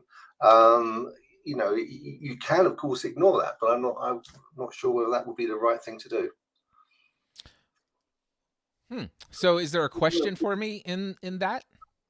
Yeah, you said that you basically don't look at the news, and that you feel that it is that's the way that you deal with that. My question is that if you are actually confronted with something or someone, do you just turn away and just don't challenge them? Don't you know? Do you just turn away from it? Can you give me a potential example of somebody that you think? Just give me a hypothetical situation. Somebody comes to me and says, "Hey, Cliff, this," and then how would I respond? Can you give me a Yeah, hypothetical? yeah. I mean, if someone came to you and sort of came out with racist comments, and was suggesting, that if using the state situation, that the Mexican immigrants are ruining the states, and we should I don't know, we should execute them, we should expel them. Would you just turn away from that, or would you challenge it? Well, okay, so we are talking about hypothetical here. So Yeah, a lot would depend on what's going on with that individual. What is the environment? If this person was engaging in, and I was there, and let's just say let's just say for just a moment that I'm at a business conference, right? And this person invited me to go out to lunch, and I accepted the lunch invitation. So it's the two of us having a private conversation at lunch, and he brings up this comment. Can we extend the hypothesis to this, or of the course, of course, hypotheticals to this? of course. So in that situation, I would say, that's interesting. Why, what do you think that would solve? Why would that be the way that you would choose to handle that? That might be the first question that I would ask. So by the way, what I'm going to do is number one, I'm not going to judge the person for how they perceive the situation, and I'm not going to judge whether or not what they're suggesting is right or wrong. Because to me, obviously, it's not something that I think should be pursued. But that person does not perceive the world in the way that I perceive it. And so, therefore, that person's living in a completely different reality than mine. Now, in that person's mind, I already know that what they just suggested is right. It is absolutely not wrong to that person. That person, whatever they just said, that is right, given what they have to work with. And I come to every relationship understanding that every person is doing the best they can with what they currently have to work with. So what I would like to do is, rather than immediately coming to a judgment and then trying to fix their misperceptions, that's not what I want to do. What I'd love to do is unconditionally love that person. Now, that doesn't mean I accept or condone what they're doing, but I do want to love and appreciate. I want to understand and appreciate that person's world. So, one of the things that I've discovered a very long time ago is that I will never be able to influence anyone that I'm judging. So, if I judge them right out of the gate, whether I tell them that I'm judging them, they will know. We are energetic beings, and their subconscious mind will pick up on my judgment as soon as I have one. So as soon as I decide to judge that person is wrong and I need to convince them that they're wrong, I've lost my ability to influence them. So that's the first thing. The second thing that I'm going to do is I'm going to begin to ask them questions. That's interesting. What makes you think that would solve the situation? Why? How did you come to the conclusion that that's how you would handle this? Is there something in your past experience where you have seen that this level of violence have solved issues? So I would just begin the conversation there. Now, of course, we're talking about hypotheticals, and so this is going to run into the ground very quick. But I can tell you that I actually do engage with people who say all sorts of really out there things that are so out of alignment with my own perception of the world and the way things are. Sometimes it may be a family member. It may be a friend. It may be a client of mine. But the one thing I do is number one, I don't judge. I begin to go through the process of understanding and appreciation of who this person is. What are they thinking? What would they have to believe to think, feel, and say these things? So I'd love to get to the undercode of that. And then I would just love to ask them probing questions. And if anything, I would love to lead them potentially through a process of self-inquiry. Yes. That sounds good. Sounds a good plan. Awesome. Is that the only question you had for me? At the moment, yes. Awesome. Well, John, I appreciate you so much. But yeah, and that's how I do handle a lot of questions these days. And I actually, well, I will tell you that. Let me just take a look here and see what other things have come up. So what is your favorite? Okay, I got that. And okay, so I do have 2 more questions from Miranda, and I'll come to those. But actually, hang out for just a minute for me. I will tell you that an interesting thing came up on Clubhouse about maybe 3 years ago. Are you familiar with actually, you are familiar with the Clubhouse. You were on it just a few moments ago. It was my first time. It's my first time. Yeah. So during the pandemic, I was on Clubhouse and I hosted a room that was titled Ask Me Anything. How may I support or encourage you? Now, I was already in the room for about 45 minutes to an hour at this point, and most every question at that time was business related. It was like, hey, how can I create this business? How do I go about pricing? How do I do this? And then all of a sudden there was this girl, her name was Laura, and she's from the UK. And she came up and she says, Cliff, I said, Laura, how can I be of support or encouragement to you? She goes, I am so sorry. I hate to do this to you. I know that this isn't the topic of the room, but I saw the title of your room and I thought maybe this is some sort of message, but I'm about ready to commit suicide and take my life, and I just wonder if there's any reasons why you think I shouldn't.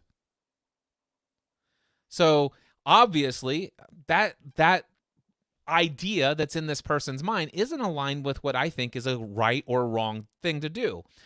In her mind, it was absolutely the right thing to do, except that she had something that said, maybe not. I do question it.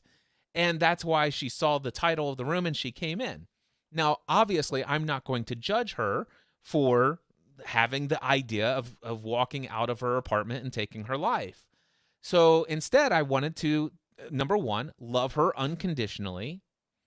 And I wanted to understand and appreciate her world. And so I said a couple of things. The first thing I said is, number one, I want to let you know that I am not a licensed medical or mental health professional. I have no specialized training for working with people who are experiencing what you're experiencing. Are you aware of that? And she says, I am now. And I said, great. I just need you to do you still want to have a conversation with me? And she says, yes, I'd very much like to have a conversation with you. I said, great. I will have a conversation with you right here, right now, as long as you will agree to one condition. I'm going to look up a phone number that you can call in the UK that is a hotline. And if after our conversation, you have not decided to not take your life, that you will agree to call that number and talk to somebody who is trained to help somebody in a situation like where you are. Will you commit to that? And she said, yes. I said, wonderful. Let me get that number for you. So we, in the room in Clubhouse, we found the number for her to call, and I had her read the number back to me to confirm that she had it. And I said, great. And then all I did was began to ask her questions. I said, what's going on? What's going on in your world? Why? What is going on in your mind, in your heart, in your life, where you are having the kind of thoughts that it's time to end it all? I'd like to know what's going on in your world. And she began to tell me the fact that she's been in lockdown, she's been isolated, she hasn't seen her friends in months, and she's been very depressed. I learned that she was on depressant medications. They're not working, all of this other stuff. And I just sat there with her and just basically expressed love. I had a very high level of consciousness.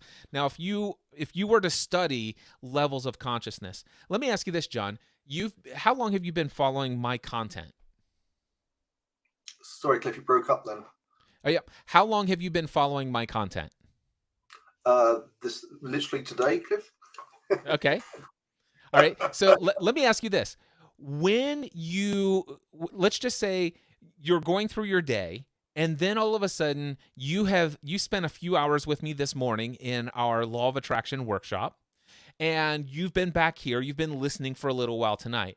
I want to ask you a question. Prior to being on the live call with me and then getting on the live call, have you felt an emotional state boost while listening to me? No, but I was pretty high anyway, so Okay. It's not that I was. Yeah. Fair enough. So you're already operating at a very positive, high emotional state level of consciousness. Now, some other people, though, who are operating with a little bit of anxiety, fear, a little lack of self-confidence, and things of that nature, when they come into the presence of someone who is operating at a much higher level of consciousness and a higher vibratory energy, that person's energy has the ability to lift that person up out of their lower levels of consciousness and begin to access their higher critical thinking mind, and also gives them the ability to hear that inner voice or that intuition. So all of a sudden, she comes into my room and I'm asking her questions, and I did a few things to get her to start laughing. I started asking questions, started making jokes about things that were completely off topic, seemingly inappropriate, just to raise her up out of that depth of despair. She was in much shame, much guilt, much fear, much anxiety. She was way down in the muck. And all I did was ask her a couple questions, said a couple of things, and got her focused on some different stuff. So once I discovered what it was that was causing the suffering, and I felt like she gave me a very adequate understanding of what she was looking at and what she was focused on, which caused her to feel what she was feeling. And I also began to understand the meaning that she was associating to the circumstances. And so the first thing that I wanted to do is I wanted to raise her up to a very high level of consciousness. So one of the things that I asked her is I said, when was the last time you felt really good about life? Like you were just ecstatic and overfilled with joy. She goes, probably about 2 years ago. And I said, can you tell me about it? And then she began to speak about going out to this trampoline park that was out by the sea. And when you jumped, and I asked her, I said, do you remember that day? And she said, yeah. I said, will you do me a favor? Will you close your eyes and imagine yourself at that trampoline park? And will you communicate to me as you are there? And she began to do it. And all of a sudden, she's telling me, she goes, I'm jumping up in the air. And when I jump up, I see over the cliff and I see the endless sea and the blue, the different shade of the blue of the sky and the blue of the water. And then I come down and then I jump back up again. And there's just such joy in my being. And I see my friends jumping and we're laughing, we're giggling and all of this other stuff. And I sit there on a scale of 1 to 10, how likely are you to take your life right now? And she said, not at all. Wow. Well done. And I said, well, it's not necessarily on me. It's just that I have learned a couple of things to help her get in touch with her inner self. And what was cutting her off from her inner self was a low level of consciousness. And so Dr. David R. Hawkins talks about calibrating at below 200. And if you're calibrating below 200, you are really pinching yourself off from your connection to your source or your inner being, your higher self or God or source energy. And so all I was doing is helping her take it's kind of like this. You know a water hose and you want to go out and water the garden. But occasionally you go around the corner and the hose is kinked, right? And it's pinched off and the water won't flow. And in essence, that's all that was going on. God was speaking to her. She is connected to God. God has never stopped loving her. The peace, love, and joy of God is in her at all times. She is actually one with God, but her awareness stopped flowing and got pinched off because she had gotten down into a lower level of consciousness and pinched off that flow of information and insight and intuition. And so all I did was help lift her up, and I just helped, and I didn't do it. I asked her questions is all I did. I didn't tell her anything. I only asked her questions to help her start seeing things from a different place that she was seeing them before. And she did all of the work. I didn't do anything. All I did was ask questions. This is how I was able, by the end of a 35-minute conversation with a woman who was about ready to take her life, and 35 minutes later, she had so much joy, so much passion that she said, "Hey, Cliff, how do I become a life coach?" Brilliant. That's what happened. And by the way, I've been in touch with Laura at least 4 or 5 times since then. She's doing incredibly well today. Of course, there's one thing I didn't understand about that, Cliff. I live in the UK, and a hose pipe to water. What with all the rain? Oh, she did tell me where she went, but you guys have cliffs in your country up We there. do. Yeah, yeah, and so that she was at some trampoline park. I don't know where she was, but she it was very vivid. I was there with her in my mind. No, I was just talking about when you said the hose being kinked, and I was just trying to make a joke. Oh, Obviously, no, I get it. Okay. I love it. I appreciate it. Hey, let me see what's in the clubhouse here. Luann says, I feel I operate at a high level of consciousness, 500 plus, yet I still get a boost from you, Cliff. Well, thank you, Luann. I appreciate that. And by the way, I want to say this. Anybody who hasn't seen the map of consciousness, I'm going to throw it up on the screen here for just a moment. So check this out, John. I think I should be able to pull this off. So if I do share screen, oh, I have to choose. Okay, so with this, I have to actually open up. I'm going to do that. And let me go to here. And now that I have a very specific map of consciousness, and I have to do all of this stuff before I choose to share. All right, so now I go to present, and I do share screen, and I now want to find, okay, I want a window. No, I don't want a window. I want a tab. Map of consciousness. I found it.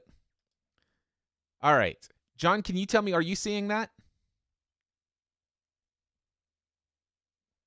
Unmoved. Yes, I am. Okay, great. So I'm assuming that everybody on Clubhouse, or actually everybody on streaming, is able to see it as well. And if I zoom this up even larger, does that make it even easier to read? It does. Okay. So here's this map of consciousness. And so Luann, by the way, she said that she operates on average right around 500. She calibrates the 500. And you can see that is right at this inner love. And I would say that that's probably where I hover most of the time. I have bumped up into 600 several times. And I would say that I've probably bumped into the 800 every now and then in some deep meditations. And I had the most incredible experience of 670 in Sedona, Arizona, just a few weeks ago. So I could talk about that at some point in the future. But anyway, but I do want to say this, just because, you get to the place where you hit these higher levels of consciousness, I will tell you that occasionally I can get very much ego identified again. Sometimes I can get really invested in my role, ROLE, as the actor on the stage of life, playing the part of this persona called Cliff Ravenscraft. And as a husband and business owner and father and provider and all of these other things, I just want to say that there are times that I can get so heavily focused. I can take my conscious awareness and get it so focused into the playing the role of my ego persona that sometimes I can actually get triggered into lower levels of consciousness. In fact, it's not below me to occasionally drop all the way down to 100, which it would be fear, anxiety, worry. Um, I don't really experience much anger these days. However, I will tell you that I can get triggered into some pride. And what happens when I drop into these lower levels of consciousness, what happens is, first and foremost, I recognize that I have allowed myself to become identified with my body, with my mind, with my thoughts, with my beliefs, and my attachment to being this ego persona. That's the first thing that happens. By the way, if I go straight into the seat of awareness, I can jump straight back up to where I was before. In fact, if I want to, I could get into a deep meditation and I could probably get all the way back up to 600 from there. However, it depends on how long I allow myself to sit down and get caught into there. Sometimes it may take a little bit more for me to get out of those things. But when I get triggered into those lower levels of emotion, it's very good for me, because here's the situation. I'm at a place in my life right now at 50 years old that I'm not looking to dissolve into non-physical. I'm not looking to ascend up into the heavens and erase myself from physical experience. I somehow believe that I chose to come here and have this physical experience, and I am enjoying the life that I'm creating here. And so therefore, some level of ego attachment and playing the role of the persona of Cliff Ravenscraft is an enjoyable experience, and one that comes with lots of challenges, and it's an opportunity for me also to learn and to grow. And so when I do get triggered, and that's the whole reason I'm bringing this up, is I might live right around this range right here, but I just want people to know that it's not as common today as it once was, but I do sometimes get triggered below 200. And when I get down there, I feel it just as much as any other human feels those things, and I don't resist it. I don't feel. By the way, I can't remember the last time I felt shame, guilt, or apathy. I haven't felt those in probably, I don't know, maybe 7 or 8 years. All right, so those I don't feel anymore. But I have still been triggered down to here, and all this does is it makes me aware of some more programming code that's still in my subconscious programming that says that, I'm still attached to holding on to these beliefs about what it means to be accepted and not rejected by others and all this other stuff. And I'm still uncovering that. And I kind of like that part. And as far as I'm concerned, it's like being in a video game. Let me just remove that now. For me, it's like being in a video game, and I used to play video games, and there would be the ability to go in and do super easy, and it's like, I'm invincible, blah blah blah blah blah. And I gotta admit, games aren't fun when you put it in super easy mode. And so there's a part of my ego persona that kind of, I think, likes the drama. And so it's like, let's turn it up to a notch. I don't know that I want excruciating hard, but I'd like a little challenge here and there. And so, I get caught up in the game. And so I share all of that to say that even I can drop into some very low levels of consciousness from time to time. And but I don't live there like I used to. I used to get to a low level of consciousness and sit there for 2 months at times. I used to experience a deep depression from Thanksgiving to Christmas every year for many years of my life. And it was a pretty deep depression. Now, I don't think I've ever wanted to take my life, but whatever the level is right below or right above that's complete apathy. Why bother? And it just, almost 2 months of just ugh. And I don't experience that stuff anymore. Anyway, have you ever heard of that map of consciousness before? I've heard of it, but I've not. To be honest, I've not looked at it in quite as much detail. I've always just skipped past it, to be honest. So it was very interesting. I think in terms of that sort of, I lost my wife in 2018, and so that was a challenge in terms of coming out of that, which I had some really good therapy, which really helped me. So. Well, I did hear about that. You sent me an email that I have not responded to yet. That's fine. After my law of attraction, I went up and workshop this morning. I said, Stephanie, that was so amazing. I think I'll go take a nap. I took a nap for 2 hours.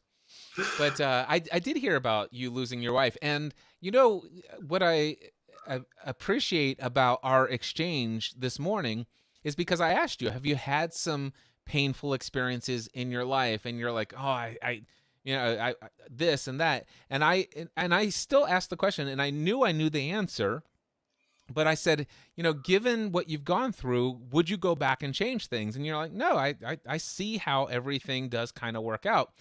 Now, when you said that, at the time, I was not aware that your wife had passed from cancer in 2018. And so, but you are on the other side of this. What was it in your therapy that helped you to go through that and be on the other side and still have this? You just said, like, for example, it's like, no, Cliff, you know, when I've been pretty high all day today, my feeling of positivity and hope and goodness and stuff. I think it was just the therapist and doing exactly the sort of thing that you were doing with the young lady that rang you up that wanted to commit suicide. So I was talking through that, and I guess maybe a little bit woo-woo, but somehow I landed up speaking to, when in lockdown, obviously we were locked down here in the UK, to a medium, and I really didn't want my wife to come through because I thought it would be far too emotional. It's the first time I'd ever done it. And she came through about 3/4 of the way through the session, and she explained that she passed over, and what a blissful experience that was. And you know, her mother came for her, and it was blissful, and she was fine. And I just felt this complete relaxation in my body that I didn't have to worry about her. Excuse me, didn't have to worry about her anymore. She was okay, and that was a big turning point for me. Yeah, that's amazing. By the way, I love the fact that you said it's a little woo. And the reality is that, you know, what is woo? And I actually looked up woo woo, and it just means that it's not explainable by science. And I'm like, okay, so big deal. There's a lot of things that are beyond the understanding of science. But the idea of this woo woo stuff and things, we are non-physical beings. I mean, we talked this morning. We're all vibrating at different frequencies. We're made, you know, this body, this brain, this everything that's inside of our body. This is all a bunch of atoms vibrating at different frequencies. For So sure. it's all changing. The cells in our body are replacing themselves every so many years. I mean, we're completely different. We're not the same. You know, we're always changing. So, yeah, and the fact that those energy is never destroyed, nor is it created. It's just transformed. And one of the things that I love about Abraham Hicks, so Abraham Hicks is channeled by Esther Hicks, but it started out from her husband Jerry, who's the one who introduced her to this world of channeling. Back at the time, I think it was this. I don't know if it was the Seth Materials or another channel, but she was introduced to this stuff from Jerry, and then she and Jerry got into it together, and Jerry was the instigator of all of this stuff with Abraham Hicks. But then, you know, Esther really started to really get into it as well, and then they were in it together for so many years, did all these books together. And then one of my favorite things listening to Abraham and Esther is they never talk about death. It's always transitioning into non-physical. It's Yes. like, so Abraham will talk about Esther in third person a lot. And so when Jerry made his transition into non-physical or whatever, that's the way that it's perceived. And yeah, I like that. And Yeah, I early, think also the way that she speaks about, I don't know why you're frightened to death. If you knew how wonderful it is here, then you wouldn't be frightened. yeah. Well, and for me, I wrote a document a couple of years ago, and let's see here. I wonder if I have that in my thing, in my Notion, or if that's just in my journal. So, death. Nope, that's okay. Well, I have lots of things on death, but let's see here. Let's just want to see if I can find my personal. No, it's not here. But I wrote a document, and it's somewhere, but it's titled "I Shall Not Taste Death." In fact, if you go to encouragingothersthroughchrist.com, if anybody is interested, I read this entire document in an episode of Encouraging Others Through Christ. It is episode number 141, titled "I Will Not Taste Death." And I'm absolutely, I've already told my wife, I told my kids, I said, listen, when I die, you can do whatever you want. I mean, it's probably cheapest, and if you want to, you just, burn me and put me into ash form and release all of that stuff wherever you want to put it. It doesn't matter to me. I'm not attached to it now. I'm not going to be attached to it later. So you do whatever you want. The only thing I would encourage you to do, and I've asked my wife to keep this document on file, and my best friend Ray Edwards also, I asked him to keep a copy of it on file, and I've got a copy here. But it's a document. I said the only thing I ask is that if you decide you want to hold a memorial service, do me a favor and print this document and hand a copy of it to every person. Just because I don't want anybody to be sad or at all. I just want you to know I have not died. I'm still here, and if you want to carry on our conversation, here's how you can do it. And that's just how I believe. That's how I feel, and that's I can say that for me personally with confidence because of a situation that I had with my biological dad, and I've had one of those incredibly metaphysical experiences. It was on January 20th, 2021, I believe.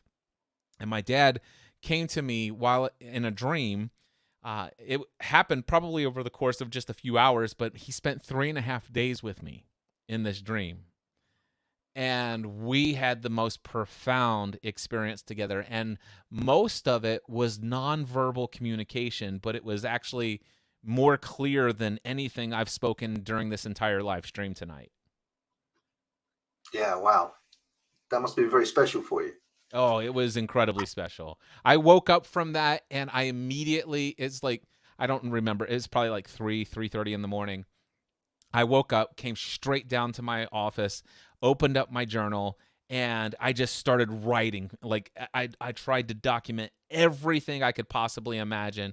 And one of the things that I chose to do, I mean, my tears of joy were just streaming down my face. And I allowed the tears on from my face to pour onto my journal pages, and it blurred all of the ink on that particular page. And I wrote, "These are tears of joy that prove to me that this was a real experience." And so yeah. I have that. Yeah, that's special. Very special. It is. Yeah. Fun stuff. So let's see if you want to hang out, John. Feel free to do so. I'm gonna pull up some other quotes here. I'll just pull you off screen for just a minute. But if you think of any other questions you want to ask me, feel free to just write them down or just remember them. But I'm going to real quickly go to Miranda, who has 3 comments here. I'm going to make this one more offer real quickly. Add to the live stream. If you would like to come up and join me like John has done, you can go to mindsetanswerman.com/join. Mindsetanswerman.com/join. It's right over there. All right. If you go there, you can come up on stage, ask me anything you want in audio only or video and audio like John has done. Of course, if you are on Facebook, if you are on LinkedIn, or you are on YouTube, you can post your questions in the comment section in question format, and I'll answer them here. And I just want to say hello to Ivy on Clubhouse. She has joined and been listening for a little while. I've seen you in there. Ivy, if you have any questions, feel free to raise your hand here on Clubhouse. I'm happy and delighted to bring you on board as well. But let's just go over to the 3 things I have from Miranda. She says, what is your favorite exercise or gym equipment? Gosh, my favorite piece of exercise equipment today is what's called a rebounder. It is a little mini trampoline, and it's inside of my workout room here at the house. And anytime I want, I can go in there and I can jump on that thing up and down for 20 or 30 minutes, and I can get the most high cardio aerobic workout you could possibly imagine. And it's so low intensity on my knees, hips, body, all the stuff. So I really enjoy the rebounder. Now, if I'm going to go to the gym and work out and I want an aerobic workout, the Stairmaster, hands down. I literally love nothing more than a 30-minute, 45-minute, 1 hour, and I used to do 3 hours back when I was really crazy. But I could do 3 hours on a Stairmaster, no problem at all. But I love that. And of course, I think it's very important for somebody my age to be lifting weights for strength building, muscle mass, and all of that stuff. So it's not my favorite thing to do, but yeah, the dumbbells, the barbells, and all the stuff, that they're necessary. So thank you for the question. The next one is, do you have any tips in elevating or evaluating a mastermind to see if it's a right fit? Yes. Go to upgradeyourpeergroup.com. Upgradeyourpeergroup.com. Listen to all of the episodes of that podcast to hear all of my thoughts about what makes a healthy mastermind group alliance. You're going to get way more than what I would give you here off the top of my head in this live stream. But certainly off the top of my head, I would recommend that you find one that has an affinity that resonates with you. Something that, where the people there are somewhere along the lines of where you are in your journey. Maybe they're a little bit further ahead. Maybe there's one or two a little bit further behind. I would also encourage you to see if you can ask questions such as, who's the leader of the group? Do you start on time? Do you end on time? How often do you meet? How long do you meet? Is there a charge for it? All of those questions. But yeah, go to upgradeyourpeergroup.com. I would encourage you to check that out and listen to all episodes of that podcast. And of course, if you're a full-time self-employed business owner, there is no better master. No, that's not true. You could check out the Next Level Mastermind over at nextlevelmastermind.info. Just saying. But anyway, yeah, those are my tips. All right, next is, what are your best tips for keeping with journaling? Well, first of all, don't do it if you don't want to. If you want to keep up with journaling and you think it's important, you just have to know why it's important to you. What is the value of it? So the only thing that I can think of first and foremost right here, I'm making this stuff up as I'm thinking about it. But I would encourage you to find the value of journaling that is so valuable that you would not want to live a life where you're not experiencing that value. So for me, that's what journaling has become. Just in the last 3.5 years, although, by the way, I have not journaled in the last 3 days. So that should tell you something. But anyway, I do have 1,793 pages of journal pages that I've written just in the last 3.5 years. So I'm an avid journaler. I love journaling. But for me, let me explain to you why I love journaling. Actually, you know what? That is inaccurate. I'm going to take back that statement. I have journaled every day for the last several days. So for me, journaling also is recording my experiences and sharing them in any recorded fashion that I could go back and replay or review later.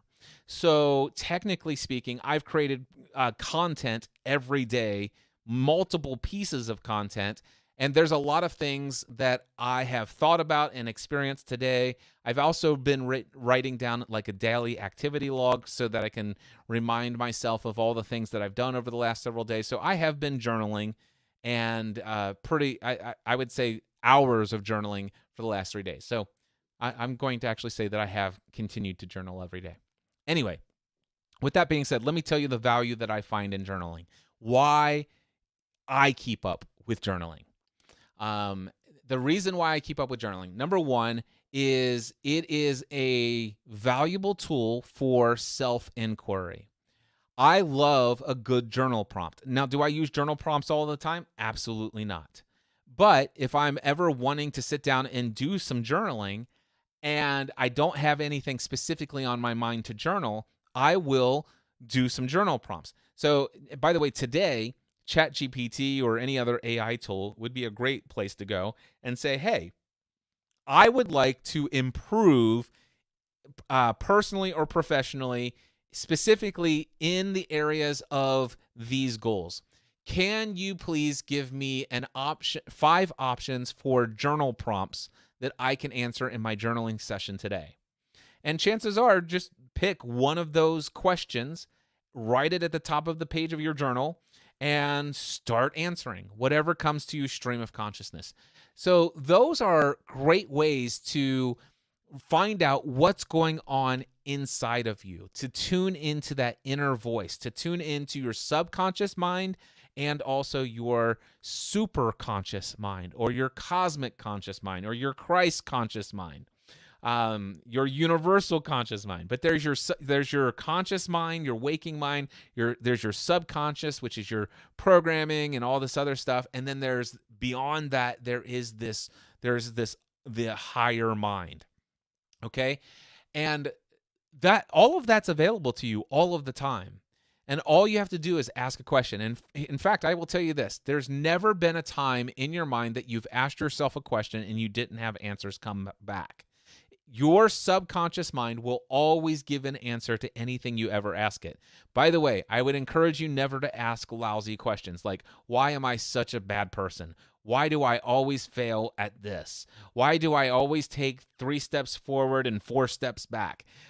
These are lousy questions, but guess what? Your subconscious mind is required to give you answers to everything you ask, and those are not the answers that you want.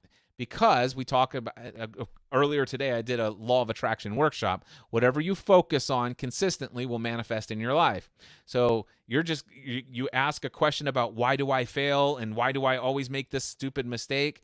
Now you're focused on that. You're asking questions about why it happens. Now you're giving yourself more reasons and understanding of answers as to why you do this.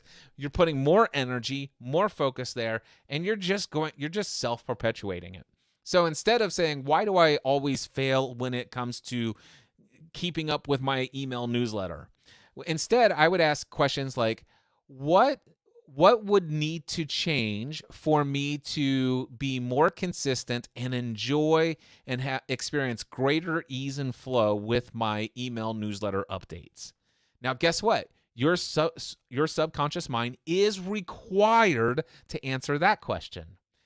It will give you if you say, I need 10 reasons or 10 tips, 10 tools, 10 strategies that would help me, number one, be more consistent and do it with flow and enjoy the process. If you ask that question specifically, your subconscious mind will have to come up with 10 ways or 10 reasons, 10 answers to the question. Now, if you can raise your level of consciousness above calibrating at 200 based upon the map of consciousness, and you can experience a level of brainwave activity that allows you to go within and get into an alpha theta brainwave state or even lower, then you have access to your superconscious mind and you will hear the voice of God within, or the source within, your higher self, your inner being. There's all sorts of language that might be used to describe this voice that's not programmed memory. It's not your subconscious. It is beyond you. But if you can get into a altered state, higher level of consciousness, lower brain waves, you can tap into your divine spiritual nature and you will have inspired answers that will flow. So that's one of the things that I do very frequently in my journaling. Another thing that I do in my journaling is I'm reading and studying a lot, and I will go and highlight things, and I will transcribe that into my journal. Sometimes I transcribe entire chapters of books into my journal. It's ridiculous, but it helps me memorize things. It helps me remember things. It helps me be able to go back and look at it and come back and find it and read it to clients in a coaching call or in a live stream or whatever the case may be. So I enjoy that. So I like that form of journaling. My favorite thing about journaling is when I get triggered into a very low level of consciousness. I'll give you a perfect example of this: the medical bill. There was this situation where my daughter's down in Bowling Green in college, and she's outside of our normal home area, and she has some sort of physical thing that's going on, and she chose to go to the emergency room at the hospital. And turns out we get this bill. I can't remember what it's in my journal. I could go look it up, but just for the sake of this, let's just say it's $10,000. It might have been much more than that. In fact, I think it was. It might have been. Let's just say it's $15,000 because that seems more in line with what I think it was. But it's like this $15,000 bill, and the insurance company has denied it. Says the hospital's out of network. We don't cover this, and the hospital is saying this. And at the time, there were other certain situations and expenses that were unexpected, undesirable, and inconvenient, and all these other things. And there's other things going on. And all of it kind of combined, and I seem to get a little bit ego attached, identified, and I'm like, ah! And I began to feel very anxious, worried, and it was starting to have a little bit of a ding on my confidence and all this other stuff. And I mean, I dropped down to fear, anxiety, worry, and it was shaking me to my core. And I'm like, I haven't experienced this and I don't know how long. And it sat there for about 2 or 3 hours. And finally, I'm like, listen, this is not good. At this level, I can't go do anything that is valuable in this state of consciousness, in this state of being. So what I did is I came down and I sat and meditated for about 10 to 15 minutes. After that, I opened up my journal and I said, I wrote down the date and the time. I wrote down such and such dollar bill from hospital as a title for the journal entry. And then I said, so this just happened, ... And then I just began to write as if I'm writing a letter to a pen pal about what I've experienced. Not only that, but this happened recently, and not only that, on top of this, and all on top of that, and then I write these words, and inside of my body, I am feeling. Now, notice this. I have already trained myself. I've already taught myself to never say, I am anxious, I am worried, although I did use that language earlier. But it was more along the lines of giving you something that you can identify with and understand. But that I was experiencing anxiety. I was experiencing fear, and I was experiencing at a deep core level. But I was not anxious. I was not fear. I was not worried, because those were not my identity. I did not lose my conscious awareness that I am a divine spiritual being simply having a human experience in this choose my own adventure game called life. So I was still aware of that, but I was still enough attached to my ego persona that my ego was like, whoa, we got problems here. Danger, Will Robbins. So I began to write down, this is what I am aware of that's going on inside of my body. I am aware that there are feelings of great anxiety, worry, doubt, concern, anxiousness. I'm noticing that I'm having tightness in my chest. I'm noticing that I'm shallow breathing. I'm noticing that these things are going on. And then I wrote down this. What would I have to believe for me to feel these things in my body? So that's the next question. By the way, all of this is coming to me because of that meditation. I was led and divinely guided to ask myself the right questions. This is all self-inquiry. So I began to write down the things that were going through my mind. I am aware that there's a thought that this is going to cause me to experience, for the first time and maybe ever, I might be late on a bill, or I might this could happen, and I began to talk about the written stories in my mind, the narrator that's saying, here are pictures of your future where your life is going to be destroyed because of this, and this is just the beginning, and you watch how low you're going to go, and blah, blah, blah. And I just wrote down, it's like, well, I would have to believe this, and I would have to believe that, and I would have to believe this. And I'm noticing that there are thoughts that have been going through my mind, blah, blah, blah, blah, blah. And then I went to my journal, and the next line I wrote, after I put everything, all of that documented, and then I wrote, but here's what I know to be true, ... But here's what I know to be true, ... And then I began to write. Now, what I will tell you, Miranda, and anyone else that's listening, is that what I wrote was not coming from my mind, and it was not coming from my subconscious. At this point, I am purely in tune with that inner voice. And I just began to write faith-filled, I am abundant. I know that I have the ability to create new things. I have that God is divinely guiding me. Nothing comes into my existence unless it's meant to serve me in some way. And I mean, it just started to flow, bullet point after bullet point after bullet point of all the reasons why there's no reason whatsoever to be worried, anxious, or any of this stuff. And then, after I finished that, but here's what I know to be true, I was then led to write this statement. Here's what I desire. Here is what I desire. And then I just wrote very plainly, very clearly, very concisely, here's how I would like to see this go. And then I wrote, I would like one of the two following situations.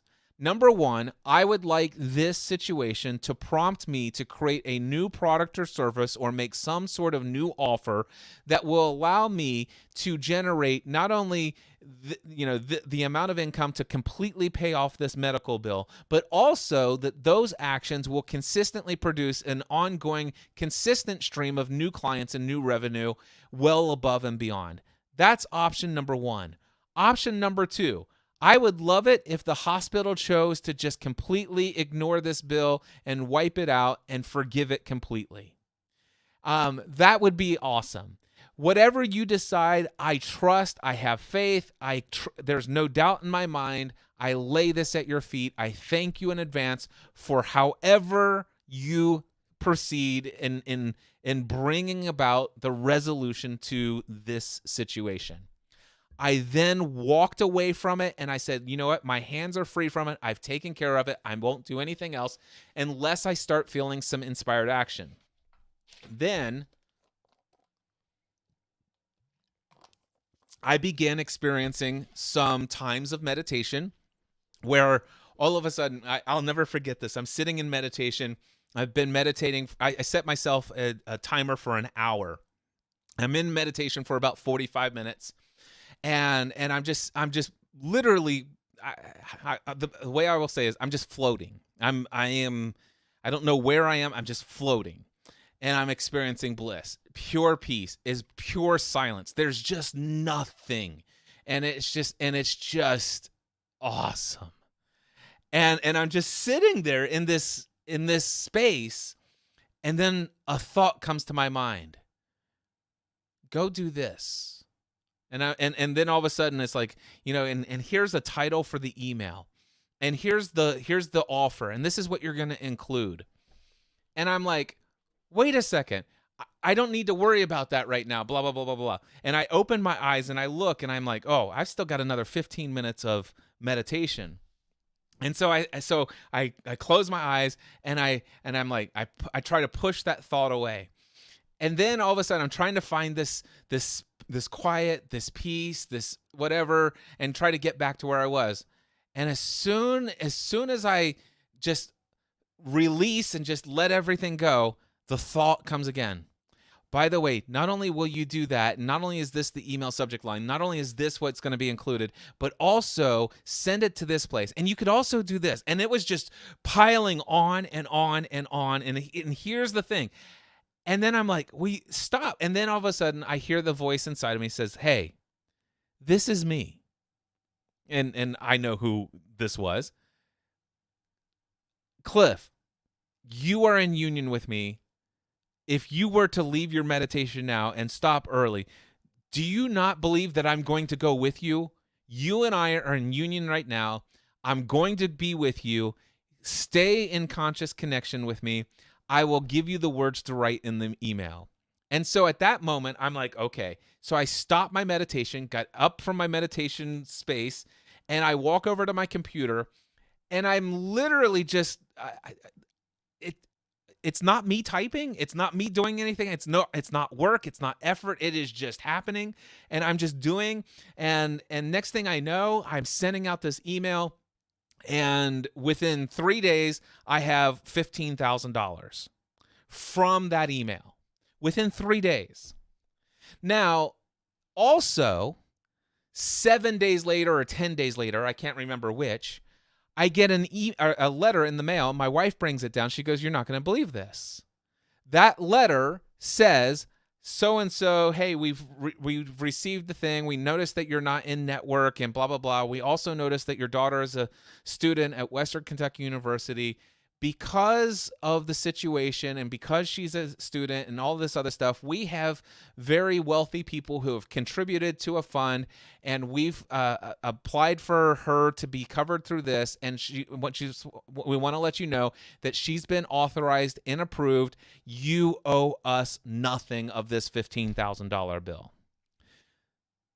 Exactly. I got everything I asked for in that journaled prayer. Now, the thing is this would all be hyperbole and story, and you might think I'm making it up. I might even convince myself that I made it up. If I didn't go back to 10 days ago and actually see word for word how everything that I wrote down is exactly what I got. So, Miranda, the best tip that I have for you is find some connection and benefit of journaling that you would be like, there's no way that I wouldn't want to experience more of this.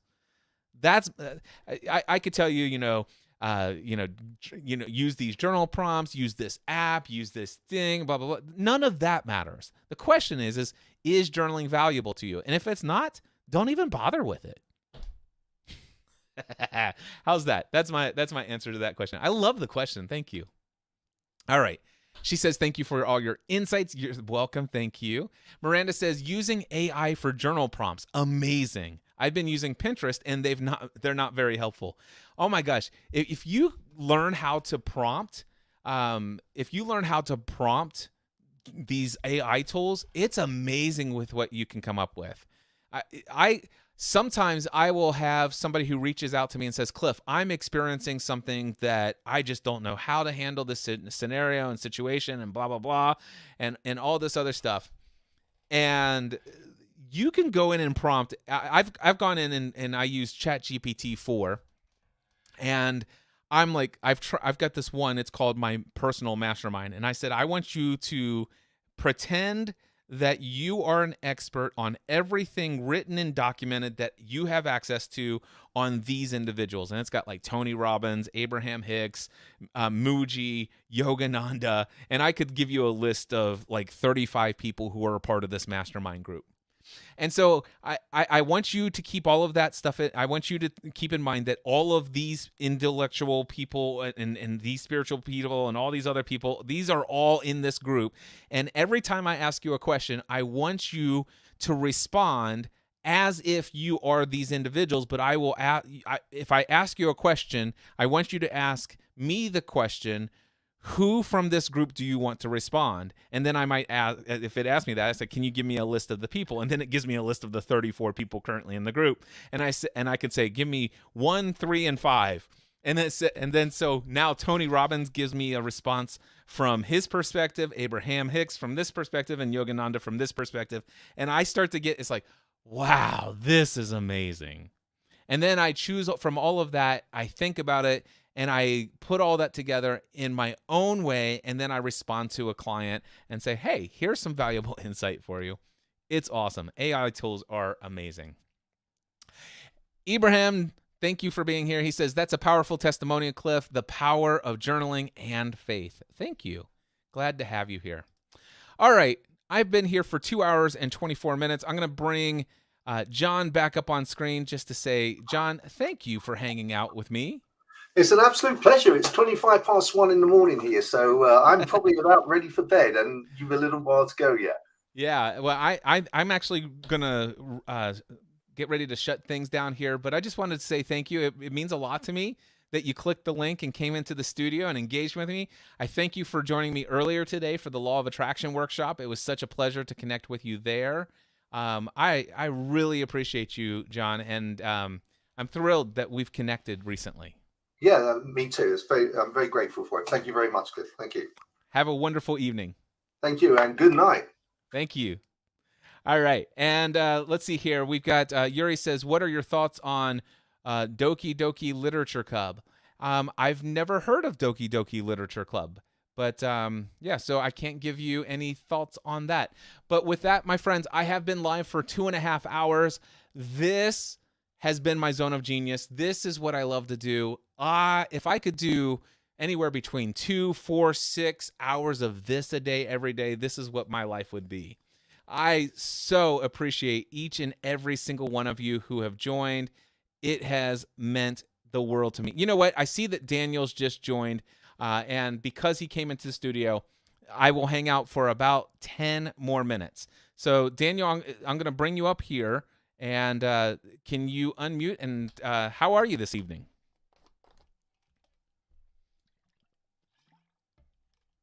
And he's left. All right. So with that, I will go ahead and end the stream. Is there anything else? Luann says, Cliff, I'm creating a journal this month. Here you are talking about it. It has been an interesting process of learning new things and how to create this. Thanks for being my messenger from God or the universe / the universe to keep going. That is awesome, Luann. Thank you for hanging out with me here on Clubhouse tonight. I'm going to simulcast this thing all over the place, and this has been fun. If you guys would like more of this, feel free to comment and actually email me. Let me know you'd like more of these live streams. I would be delighted to do them, and I'm thrilled that folks have joined. Thank you to every one of you who have watched on the live streams. Delyn has been here. Conrad joined me live. That was awesome. Katie Stowe was here. Mad Matt was here. We also had Miranda, thank you. And Ray Edwards was here. John Lightfoot from the UK. Murray Solomon stopped by. And did I get everyone else? I think so. Ibrahim, thank you. And Yuri, I really appreciate the fact that you've joined here at the end. All right, many blessings. Until next time, I encourage you all to take everything you do to the next level. Bye-bye.